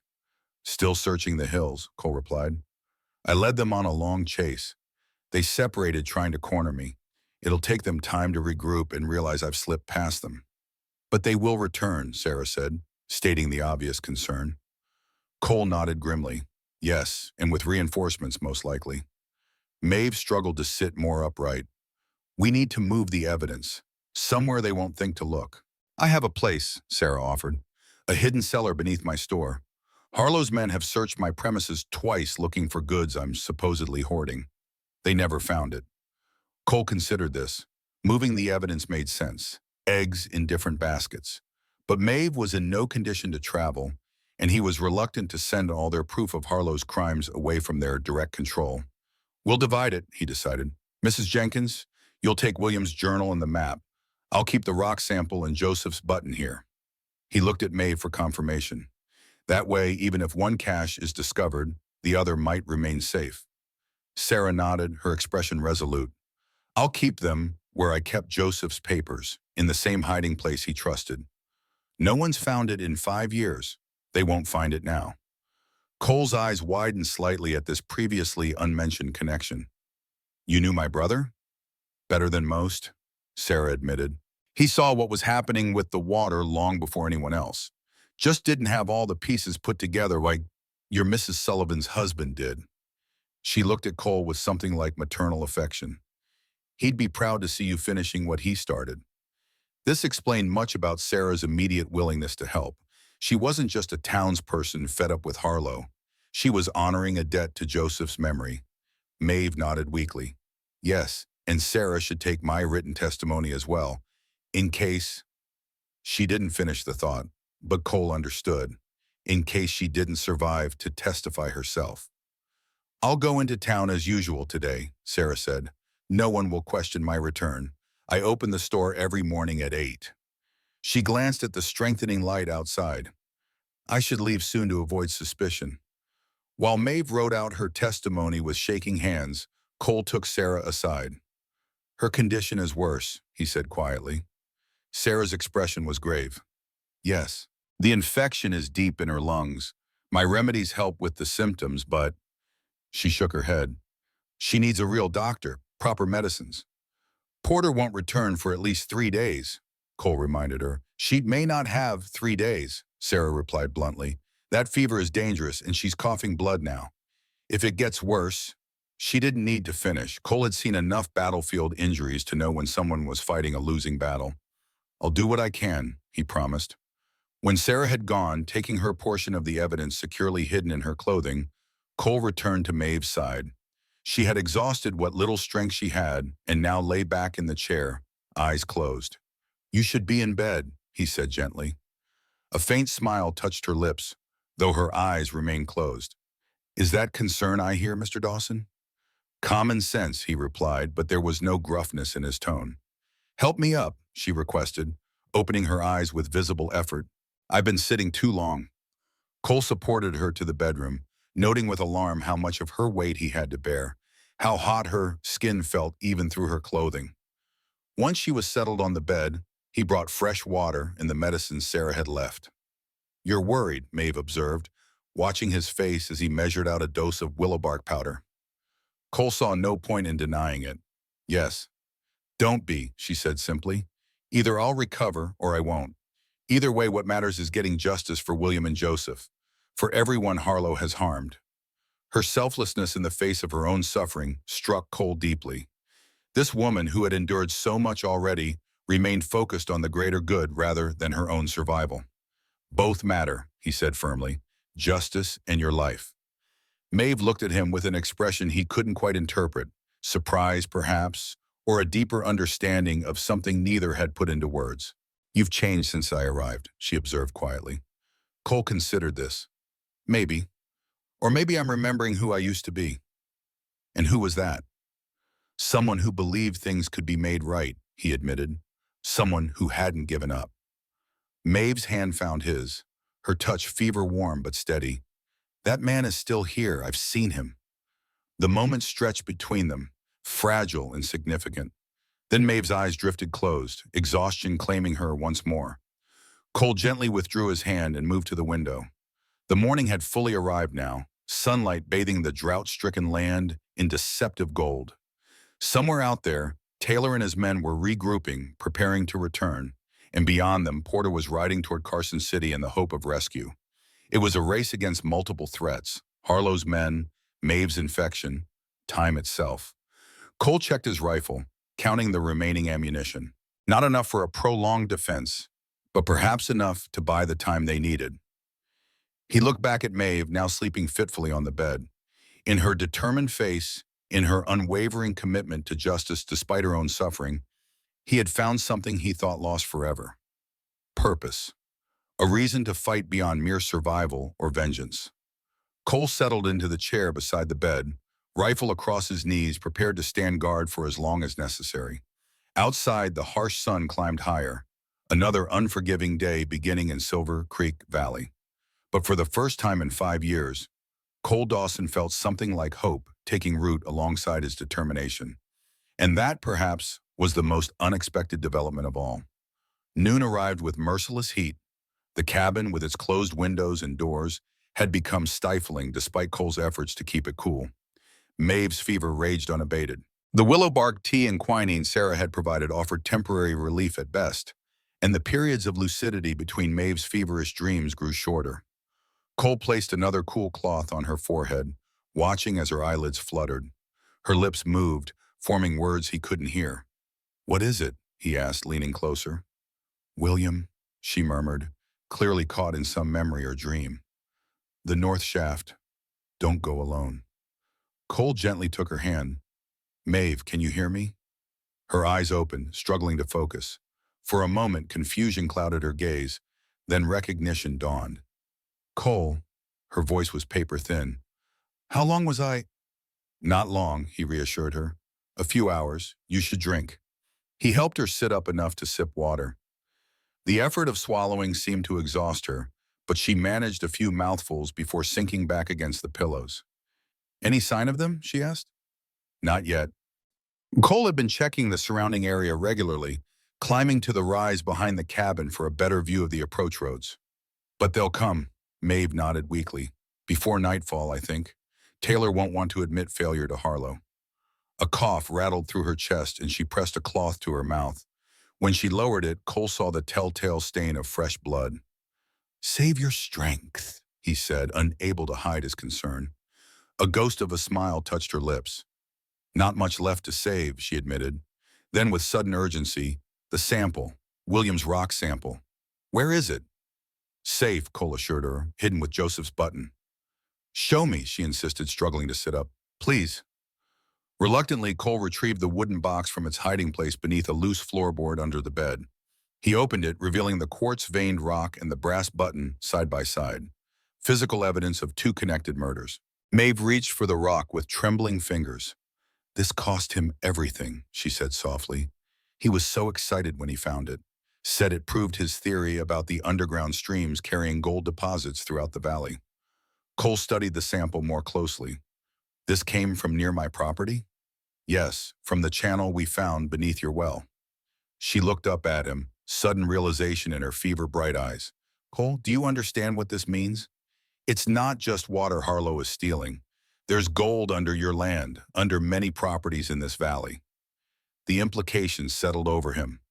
Land that Harlow's company has been buying for almost nothing because of the manufactured drought. Exactly. Maeve's voice strengthened with the urgency of her message. William estimated the deposits could be worth millions, enough to transform Silver Creek from a farming community into a mining boomtown, with Harlow controlling everything. Cole closed the box, securing it once more beneath the floorboard. All the more reason they can't be allowed to succeed. No, Maeve agreed. Her hand found his, surprisingly strong despite her weakness. Cole, promise me something. What? If I don't, she paused, choosing her words. If things go badly for me, promise you'll make sure the evidence reaches Marshall Gibson. That William and Joseph's deaths weren't for nothing. The request struck him like a physical blow. You're going to be fine, he said with more confidence than he felt. Maeve's gaze was steady, seeing through his attempt at reassurance. Promise me, she repeated. Cole nodded, his throat tight. I promise. She released his hand, seeming satisfied. Thank you. Her eyes drifted closed again, exhaustion claiming her. Cole moved to the window, scanning the horizon for any sign of approaching riders. The valley shimmered under the midday heat, the parched earth reflecting sunlight like a mirror. In the distance, dust devils spun their brief lives across the flatlands, but no dust cloud betrayed the approach of horsemen. Not yet.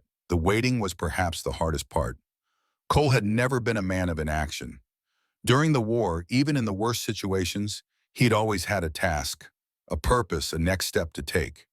Now, trapped between Maeve's worsening condition and the inevitable return of Harlow's men, he felt a helplessness that gnawed at him. He checked his weapons again, more from restlessness than necessity. The Winchester was clean and loaded, as was his sidearm. The extra ammunition was arranged for quick access. He'd prepared as much as possible for the coming fight, but nothing could prepare him for the possibility of watching Maeve slip away while he stood powerless. A soft knock at the door jolted him from these thoughts. Cole raised the Winchester, moving silently to position himself beside the entrance. Mr. Dawson, it's Sarah Jenkins. Cole eased the hammer back down, but kept the rifle ready as he cautiously opened the door. Sarah slipped inside quickly, carrying a covered basket. Any trouble? Cole asked, securing the door behind her. She shook her head. Not yet, but the town's on edge. Taylor and his men returned an hour ago, empty-handed and angry. Her eyes moved to the bedroom doorway. How is she? Worse, Cole said simply, leading her to Maeve's bedside. Sarah's experienced hands checked Maeve's fever, listened to her breathing, examined the blood-flecked cloth beside the bed. Her expression grew increasingly grim. The infection has deepened, she confirmed, her expression grave as she unpacked several bottles from her basket. She needs stronger medicine, antibiotics from back east. Where would we get those? Cole asked, unwilling to accept defeat. Sarah lowered her voice. Porter keeps them locked in his office, and I have a key. She glanced toward the window. Any word from town about Porter reaching the marshal? Cole shook his head. Nothing yet.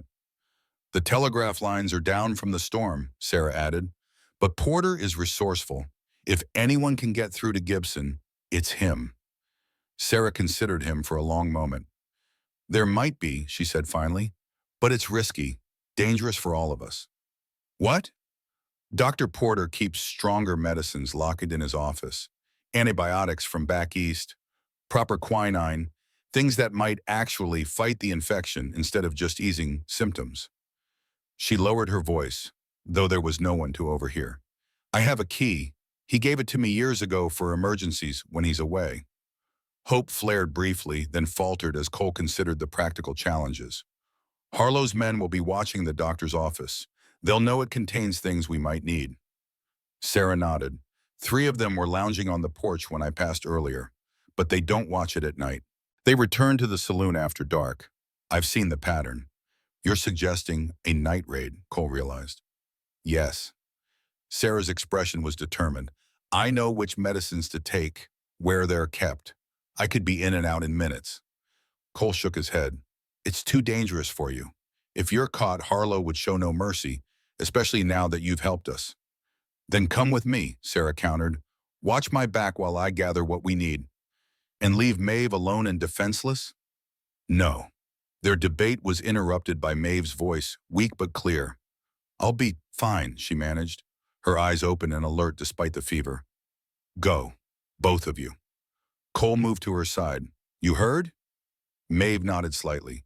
Everything. Sarah's right. It's my only chance. Harlow's men could come while we're gone, Cole objected. Hide me, Maeve suggested. The root cellar again. I can manage a few hours alone. But Cole exchanged a look with Sarah, weighing the impossible choice before them. Leave Maeve vulnerable while they sought medicines that might save her, or stay to protect her while her condition deteriorated beyond hope. We'll go after nightfall, he decided finally, quick and silent, in and out before anyone knows we were there.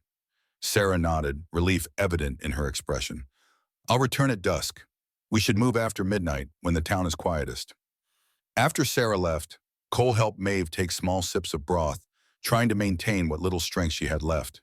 The afternoon stretched long and tense, the heat finally beginning to ease as the sun moved westward. You're taking a terrible risk, Maeve said softly as Cole changed the cloth on her forehead again.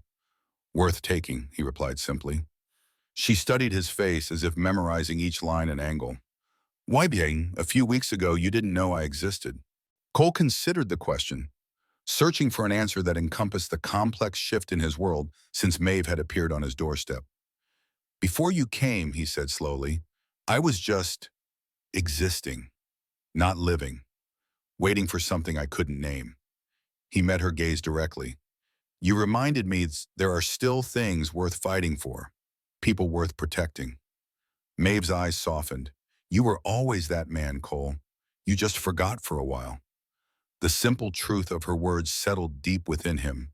Yes, he had forgotten, buried the man he once was beneath grief and isolation until Maeve had somehow unearthed him again. Rest now, he said gently. Save your strength for tonight. She nodded, eyes already drifting closed. Cole watched her for a moment longer, then returned to his vigilant post by the window, the Winchester a reassuring weight across his knees. Dusk fell with unusual swiftness, storm clouds gathering on the western horizon. The promise of rain hung in the air, a rare blessing in the drought-stricken valley, but a complication for the night's mission. Wet ground would mean mud, mud would mean tracks, and tracks could be followed. Cole had spent the remaining daylight hours preparing.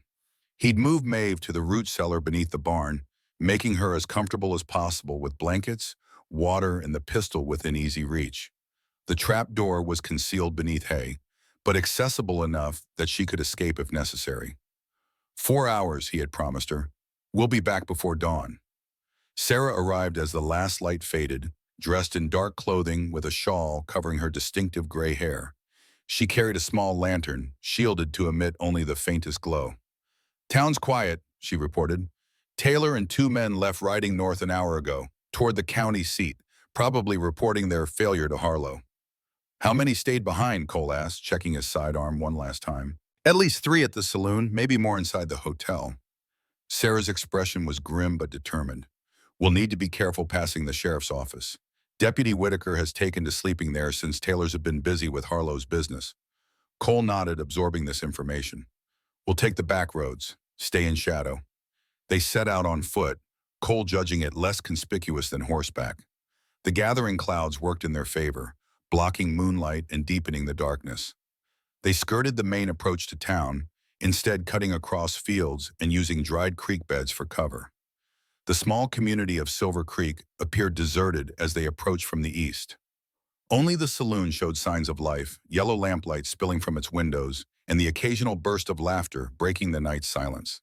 As Sarah had predicted, Harlow's remaining men were gathered there, seeking solace in whiskey and cards. Dr. Porter's office stood at the far end of the main street, a modest building with a small porch and a sign identifying it as both medical practice and residence. No light burned in its windows. There, Sarah whispered, pointing to a narrow alley that ran behind the buildings. We can approach from the back. The surgery has a rear entrance Porter uses for privacy when treating certain patients. They moved silently down the alley, passing behind the general store, the barber shop, and finally reaching the doctor's office. The rear door was solid, with a simple lock that Sarah's key opened with a soft click. Inside, the air smelled of antiseptic and herbs. Sarah shielded her lantern carefully, allowing just enough light to navigate by. The surgery was meticulously organized, with examination table, instruments, and cabinets all arranged for efficiency. The medicines are locked in here, Sarah murmured, moving to a cabinet against the far wall. Another key from her pocket opened this, revealing rows of bottles and boxes. Antibiotics, quinine, digitalis, she muttered, selecting items with practiced confidence. Cole stood guard by the window, watching the alley and the slice of Main Street visible from his position. The saloon was still active, but no one moved on the street itself. Hurry, he urged quietly. Sarah worked as fast as she dared, wrapping each selected item in cloth to prevent clinking before placing it in the bag she'd brought. Almost done, she whispered. A shadow moved across the slice of Main Street in Cole's view, a man walking with deliberate slowness, checking doorways as he passed. Someone's coming, Cole warned, stepping back from the window. Sarah quickly closed the medicine cabinet, locking it again. Ready? But before they could move toward the rear exit, the distinctive creak of the front door stopped them cold. Someone had entered the building. Cole extinguished the lantern with one quick motion, plunging them into darkness. He drew his pistol, motioning Sarah to remain still. Heavy footsteps moved through the front room, accompanied by the soft clink of spurs against wooden floorboards. A match struck, and light flickered under the door separating the surgery from the waiting area. Porter, a man's voice called. You back early. Cole recognized the voice, Jenkins, one of Taylor's deputies, and among the men who had chased him into the hills. The footsteps approached the surgery door. With silent urgency, Cole guided Sarah toward a storage closet at the back of the room. They slipped inside just as the door from the waiting area opened, allowing lamplight to spill into the surgery. Through a crack in the closet door, Cole watched Jenkins survey the room, lamp held high. The deputy moved with the cautious alertness of a man who sensed something amiss but couldn't identify what. Could have sworn I heard something, Jenkins muttered to himself, moving toward the medicine cabinet. He tested its lock, finding it secure, then continued his inspection of the room. Cole felt Sarah tense beside him as Jenkins approached the closet. His hand tightened on his pistol. If the door opened, he would have no choice but to act, and that would mean gunfire, discovery, and the end of any chance to return to Maeve with the life-saving medicines. Jenkins paused, hand outstretched toward the closet door. Then, unexpectedly, a shout from outside drew his attention. Jenkins, get out here! The deputy turned, moving back toward the waiting room. What is it? Ryder's coming in. Looks like Taylor's back already. Jenkins' footsteps retreated. The front door opened and closed. Silence returned. Cole and Sarah remained motionless for several long minutes, ensuring the deputy was truly gone. Finally, they emerged from the closet, moving with renewed urgency. We need to leave. Now, Cole whispered. If Taylor's returning, they may come back to search more thoroughly. Sarah nodded, securing her bag of medicines. They slipped out the rear door, locking it behind them, and melted into the darkness of the alley. Their return journey was even more cautious than their approach had been. Every shadow might hide a watcher. Every sound could betray pursuit. They took a longer route, avoiding the main trails entirely in favor of natural cover. The clouds that had threatened earlier now delivered on their promise. Rain began to fall, lightly at first, then with increasing intensity. It erased their tracks but soaked them thoroughly, making the journey more miserable with each passing minute. By the time they reached the edge of Cole's property, they were both drenched and muddy. But the precious bag of medicines remained dry, protected under Sarah's shawl. Let's get these to Maeve, Sarah said, pushing wet hair from her face with determination. They crossed the open ground to the barn quickly, alert for any sign that Harlow's men might have discovered Maeve during their absence. The building stood dark and apparently undisturbed. Inside, Cole moved the hay covering the trapdoor and lifted it carefully. Maeve, it's us. No response came from below. Cole's heart contracted with sudden fear. He descended the ladder hastily, lantern held high to illuminate the small space. Maeve lay exactly where they had left her, but she was unnaturally still, her face waxy in the lantern light. Maeve! Cole knelt beside her, searching for signs of life. Her skin burned beneath his touch, but her chest still rose and fell in shallow breaths. Sarah joined him, already unpacking her medicines. She's unconscious. The fever's much worse. She worked with practiced efficiency, mixing powders in water, preparing injections with a glass syringe from Porter's supplies. Hold her up. She needs to swallow this first. Cole cradled Maeve against his chest, supporting her head as Sarah administered the first of the medicines. Maeve stirred slightly at the bitter taste but didn't fully wake. Will she? Cole couldn't finish the question. Sarah's expression was guarded. These are powerful medicines. If anything can help her, these will. She prepared an injection next, explaining, this will fight the infection directly. Porter brought it back from his last trip east. It's new, something called penicillin. Cole watched as Sarah administered the injection with gentle precision. When all the medicines had been given, there was nothing to do but wait and hope. You should get dry clothes, Sarah advised. I'll stay with her. Cole nodded, reluctantly relinquishing his place beside Maeve. He climbed from the cellar and crossed to the cabin through the continuing rain, changed quickly, and returned with dry blankets for Sarah. They kept vigil together through the remaining hours of darkness, Sarah monitoring Maeve's condition while Cole maintained watch for any approach. The storm intensified, rain drumming against the barn roof and occasional thunder rolling across the valley. Toward dawn, there was a subtle shift in Maeve's condition. Her breathing, while still labored, became less ragged. The burning heat of her fever diminished slightly, not breaking entirely, but retreating from its dangerous peak. Cole noticed the change, his experienced eyes catching the small signs of improvement that might have been invisible to others. The medicines are beginning to work, Sarah whispered, her voice cautiously optimistic as she checked Maeve's pulse. But she's still very ill. This is just the first step. Cole nodded, understanding the fragile nature of the progress. How long until she's stronger? Days, not hours, Sarah answered honestly. The penicillin fights the infection, but her body needs time to heal. She shouldn't be moved again if possible. As the first gray light of dawn filtered through the cracks in the barn walls, Sarah packed her remaining supplies. I should return to town before I'm missed. The store needs opening, and my absence would raise questions. Cole nodded. I can't thank you enough. No thanks needed. We're fighting the same battle, just in different ways. She paused at the ladder. I'll try to return tonight with more medicine. Porter should reach Carson City today if all went well. After Sarah had gone, Cole remained beside Maeve, watching her uneven breathing, the occasional tremor that passed through her frame. The small improvements were there, but so was the lingering danger. He found himself thinking of the future for the first time in years, if there would be one. Hours later, Maeve stirred, her eyelids flickering open. Her gaze wandered the cellar before finding Cole. Recognition came slowly, her eyes clouded with fever and exhaustion. Cole? Her voice was barely audible, a dry whisper. I'm here, he said, moving closer and helping her take a small sip of water. The medicine is working. You need to rest. Maeve struggled to focus, fighting against the fever's grip. The men from town? No sign yet, he assured her. Sarah got us the medicine. You're going to be all right, but it will take time. She managed a slight nod, too weak for more conversation. Her hand found his, trembling but determined. Don't let them destroy the evidence. I won't, he promised. Rest now. Her eyes closed again, the brief moment of consciousness exhausting what little strength she had. Cole kept hold of her hand, listening to the rain that continued to fall steadily outside. The first real rain in months, perhaps a turning of the tide in more ways than one. But he knew the battle for Maeve's life, like their fight for justice, was far from over. Mà này, fan tiếp theo cũng cần điều chỉnh.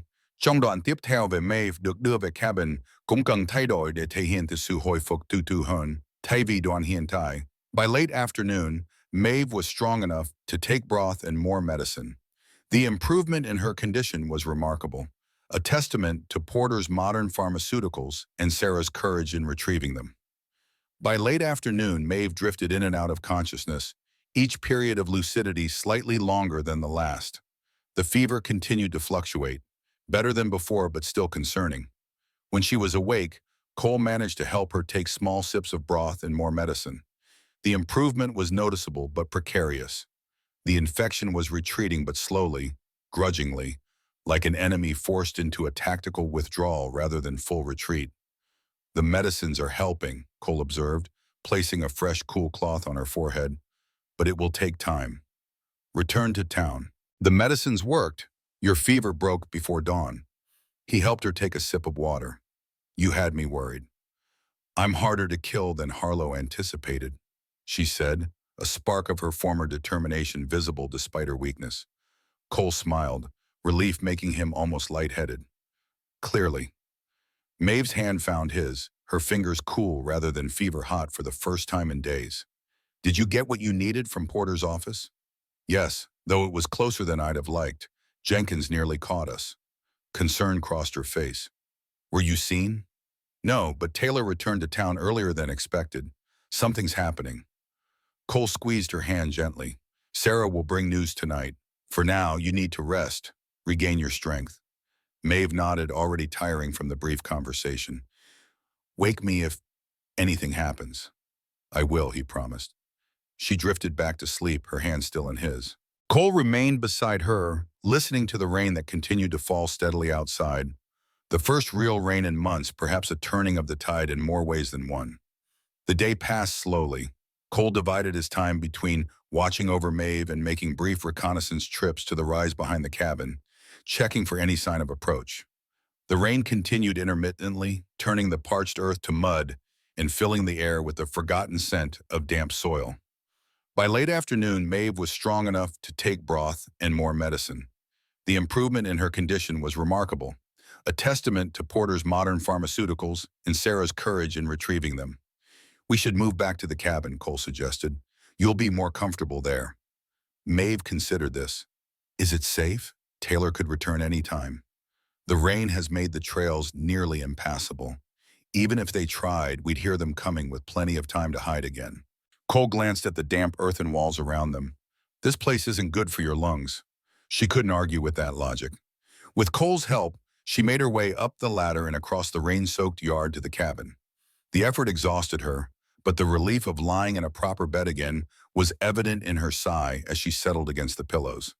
Cole built a fire in the stove, driving away the damp chill that had settled in the cabin. As darkness fell, he lit a single lamp, keeping it low to avoid creating a beacon visible from the road. How many days has it been since Porter left? Maeve asked, watching Cole check his rifle for what must have been the dozenth time that day. 3, he replied. If all went as planned, he reached Carson City yesterday. The marshal would need time to organize men. So tomorrow, perhaps, Maeve calculated, or the day after. Cole nodded. If the rain doesn't slow them too much. A comfortable silence fell between them, broken only by the soft patter of rain against the roof and the occasional pop from the stove. There was a peacefulness to the moment that felt almost surreal, given the dangers that still surrounded them. I've been thinking, Maeve said finally, about after. Cole looked up, meeting her gaze. After? After the marshal comes, after Harlow faces justice. She hesitated as if unsure whether to continue. What will you do when this is over? It was a question Cole had been asking himself. 5 years he'd lived in limbo, existing rather than truly living. Now possibilities he'd never considered seemed to open before him. I'm not sure, he admitted. Rebuild, perhaps. This place needs work. The well, the house, fences. He studied her face, gathering courage. What about you? Maeve's eyes lowered. I don't know. I had planned to return east after delivering William's evidence. My sister lives in Boston. She traced a pattern on the quilt with her finger. But now, the unfinished thought hung between them, full of possibility. A splash of hooves through mud cut through the rain's patter. Cole had the Winchester in hand before the sound registered. "Get down," he whispered, motioning Maeve away from the window. He moved with the silent precision of a hunter, positioning himself beside the door as the rider entered the yard. Through the curtain of rain, a familiar silhouette emerged. Cole's finger eased off the trigger. "Sarah," he breathed, yanking the door open. She practically fell inside, mud-splattered and wild-eyed. "They're coming," she gasped before Cole could speak. "Taylor knows everything. You need to leave," she said without preamble. "Now." Cole closed the door behind her. "What's happened?" Sarah removed her dripping shawl with shaking hands. "Taylor returned from meeting with Harlow. They know you found the water channel. They're planning to destroy it tonight, collapse the well and bury the evidence for good." "How many men?" Cole asked, already calculating. "6, maybe more. Too many." Sarah looked from Cole to Maeve, who was sitting upright in bed, alert despite her weakness. "They intend to kill you both. Make it look like you resisted arrest for trespassing on mining company property." "Mining company property?" Maeve repeated. "This is Cole's land." Sarah's expression grew grimmer. "Not according to the documents Taylor was waving around. Harlow has a deed showing he purchased this property from Cole's cousin back east. Some legal maneuvering that won't hold up to proper scrutiny, but gives them the pretense they need." Cole's jaw tightened. "I have no cousin, east or otherwise." "Exactly. It's fraudulent, but it provides a veneer of legality for what they're planning to do." Sarah moved to the window, checking the road anxiously. "They're gathering now. We'll move after dark, using the rain for cover." "What about Porter?" Maeve asked. "Any word?" Sarah hesitated, lowering her voice. "Nothing official. The telegraph lines are down from the storm. But there's a rumor in town that a federal rider passed through Silver City yesterday asking directions to Carson City. Mentioned a doctor traveling with urgent business." Her eyes met Cole's meaningfully. "And early this morning before dawn, I saw fresh tracks on the North Road. At least 8 riders heading this way, then veering west toward the county line." "You think it could be the marshal?" Cole asked, hope warring with caution in his voice. "Can't be certain," Sarah admitted, "but Porter knows these hills as well as you do. If the storm slowed him down, he would have found another route. And Gibson isn't the type to ignore evidence like what we sent with Porter, especially not about water rights fraud. Even if he's coming, we can't count on him arriving in time," Maeve said, her practical nature asserting itself despite her weakness. Sarah nodded grimly. "Exactly why you need to leave now. If Porter succeeded, help might be out there somewhere, but Harlow's men are definitely coming tonight." Cole considered their options, none of them good. They could try to flee, but Maeve was still too weak for a hard ride, especially in this weather. They could hide in the root cellar, but if Harlow's men were coming to destroy the well and evidence, they would likely search the property thoroughly. Or they could stand and fight, a losing proposition against superior numbers. "We need to protect the evidence," Maeve said, clearly following the same line of thought. "Everything we've worked for depends on it." "We'll take it with us," Cole decided. "Head south through the hills. There's an abandoned mining cabin about 10 miles from here. We can shelter there until Porter returns with the marshal." Sarah nodded approval. "I'll create a diversion in town, something to delay them, give you more time to get away." "It's too dangerous," Maeve protested. "So is staying here," Sarah countered. "I'll be careful." She moved to Maeve's side, checking her condition with practiced hands. "Can you ride?" "I'll manage," Maeve said with determination that overrode her obvious weakness. Cole began gathering essentials, food, ammunition, the wooden box containing their evidence. Sarah administered another dose of medicine to Maeve, then helped her dress in clothing more suitable for travel. Outside, the rain continued to fall, heavier now as night deepened. It would make travel difficult, but would also help cover their tracks and muffle sounds of their departure. "Take the south trail by the creek," Sarah advised as Cole helped Maeve to her feet. "It's longer but less likely to be watched. They'll expect you to head north toward Carson City." Cole nodded, supporting Maeve as they moved toward the door. "What will you do now?" "Return to town. Create my diversion." Sarah's eyes held a spark of mischief despite the gravity of the situation. "I've been selling Harlow's men supplies for months. I know exactly where they store their ammunition. Understanding dawned. Be careful, Cole warned. Wished enough to delay them, nothing that reveals your involvement. Trust me, Sarah said with a grim smile. I've survived in this town a long time by being careful. She touched the locket hanging around her neck, the one Joseph had helped her repair years ago. For Joseph's sake as much as yours, I'll see this through. They parted at the edge of the yard, Sarah returning to town by the main road, Cole and Maeve taking a narrow trail that wound through the trees toward the creek. The rain had become a steady downpour, reducing visibility to a few feet and turning the path into a muddy stream. Cole had saddled his most sure-footed horse, a sturdy gelding accustomed to difficult terrain. Maeve sat before him in the saddle, his arm around her waist providing support as they rode. Despite her brave words, he could feel her trembling with effort, her body still weakened by the infection she'd battled. We can stop if you need to rest, he said close to her ear, his voice barely audible above the rain. No, she replied. Keep going, I'm all right. They rode in silence after that, conserving energy and focusing on the treacherous path. The creek, normally a mere trickle in the drought, had swollen with rain to a rushing torrent that paralleled their route south.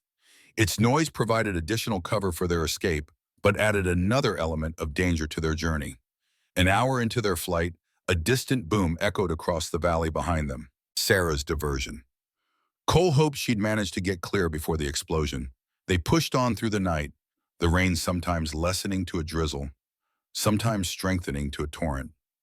Maeve remained upright through sheer force of will, though Cole could sense her flagging strength. Dawn was still hours away when they finally reached the abandoned mining cabin, a crude structure built decades earlier during Silver Creek's first, smaller silver boom. The roof had partially collapsed, but one corner remained intact enough to provide shelter from the rain. Cole helped Maeve dismount, practically carrying her the last few steps into the cabin. She was pale with exhaustion, her skin clammy and cool to the touch. I'm fine, she insisted, seeing his concern. Just need to rest a moment.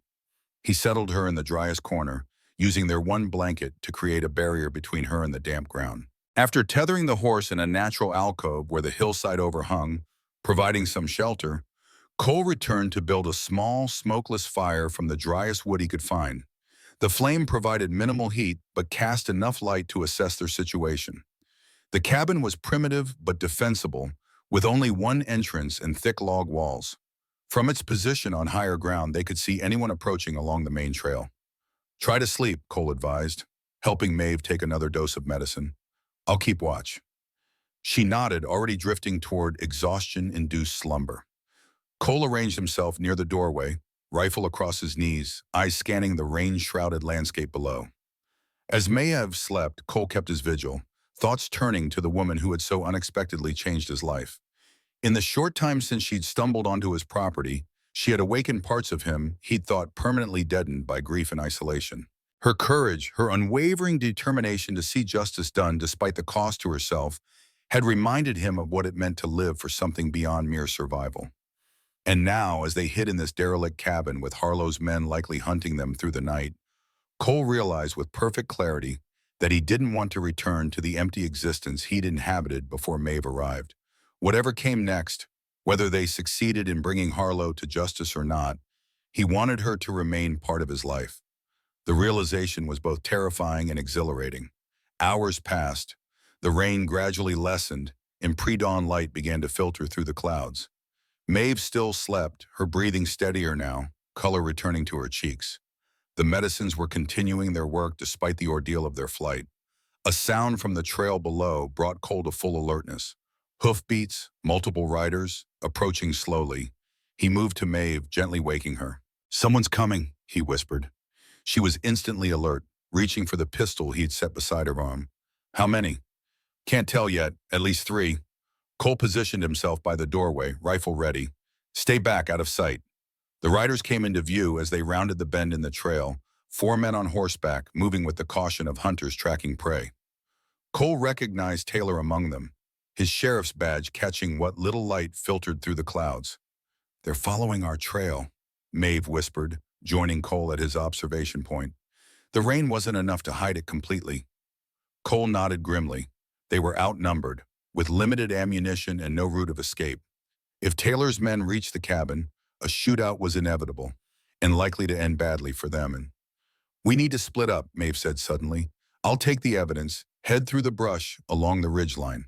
You create a diversion, make them think we're both still here.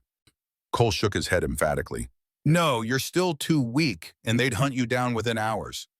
Then what's your plan? She challenged. Die here together? Before Cole could respond, the first shot rang out.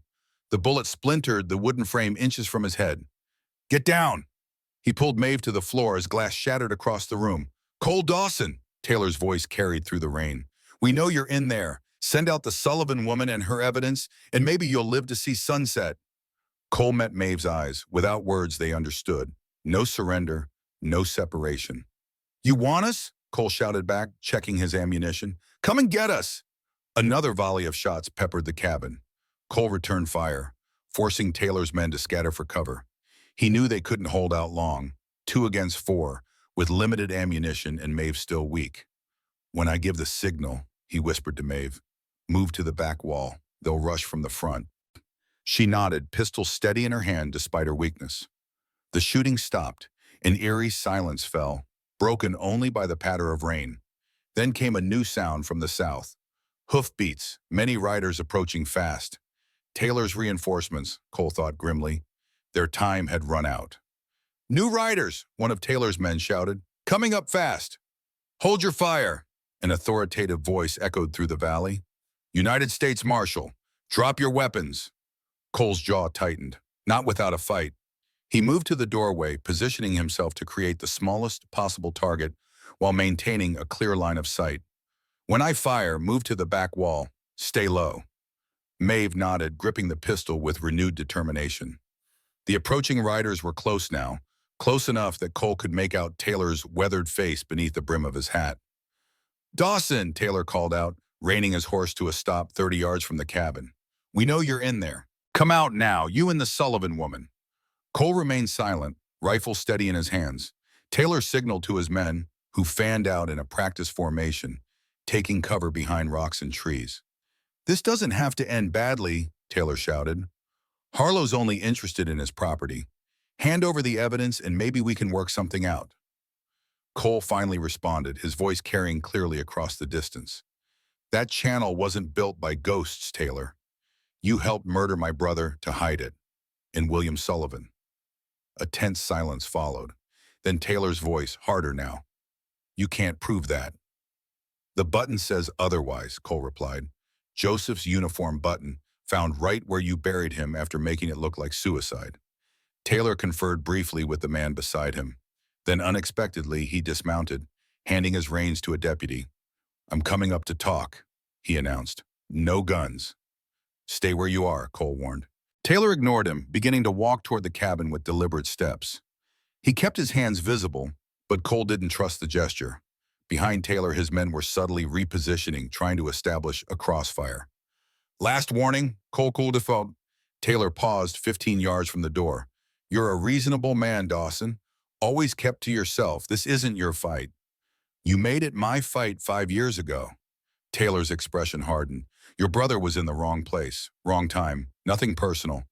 It's personal now, Cole said, his finger tightening on the trigger. Taylor's hand moved suddenly toward his belt. Cole fired, the shot echoing off the hillside. Taylor staggered back, clutching his shoulder, his hidden derringer falling to the ground. Gunfire erupted from Taylor's men, bullets splintering the doorframe inches from Cole's head. He ducked back inside, pulling Maeve toward the far corner as shots tore through the cabin's thin walls. Idiots, Taylor was shouting. Harlow wants them alive! Cole returned fire through a gap in the logs, catching one of Taylor's men in the leg. The man fell with a cry, scrambling for cover. 5 shots left, Cole muttered, checking the Winchester's magazine. Beside him, Maeve was pale but steady, the pistol aimed at the doorway. They'll rush us next, she said quietly. Cole nodded grimly. When they do, a new sound interrupted him. Hoofbeats approaching rapidly from the south. Taylor and his men heard it too, turning in their saddles to look back down the trail. Could be reinforcements, Cole murmured, raising his rifle. Get ready.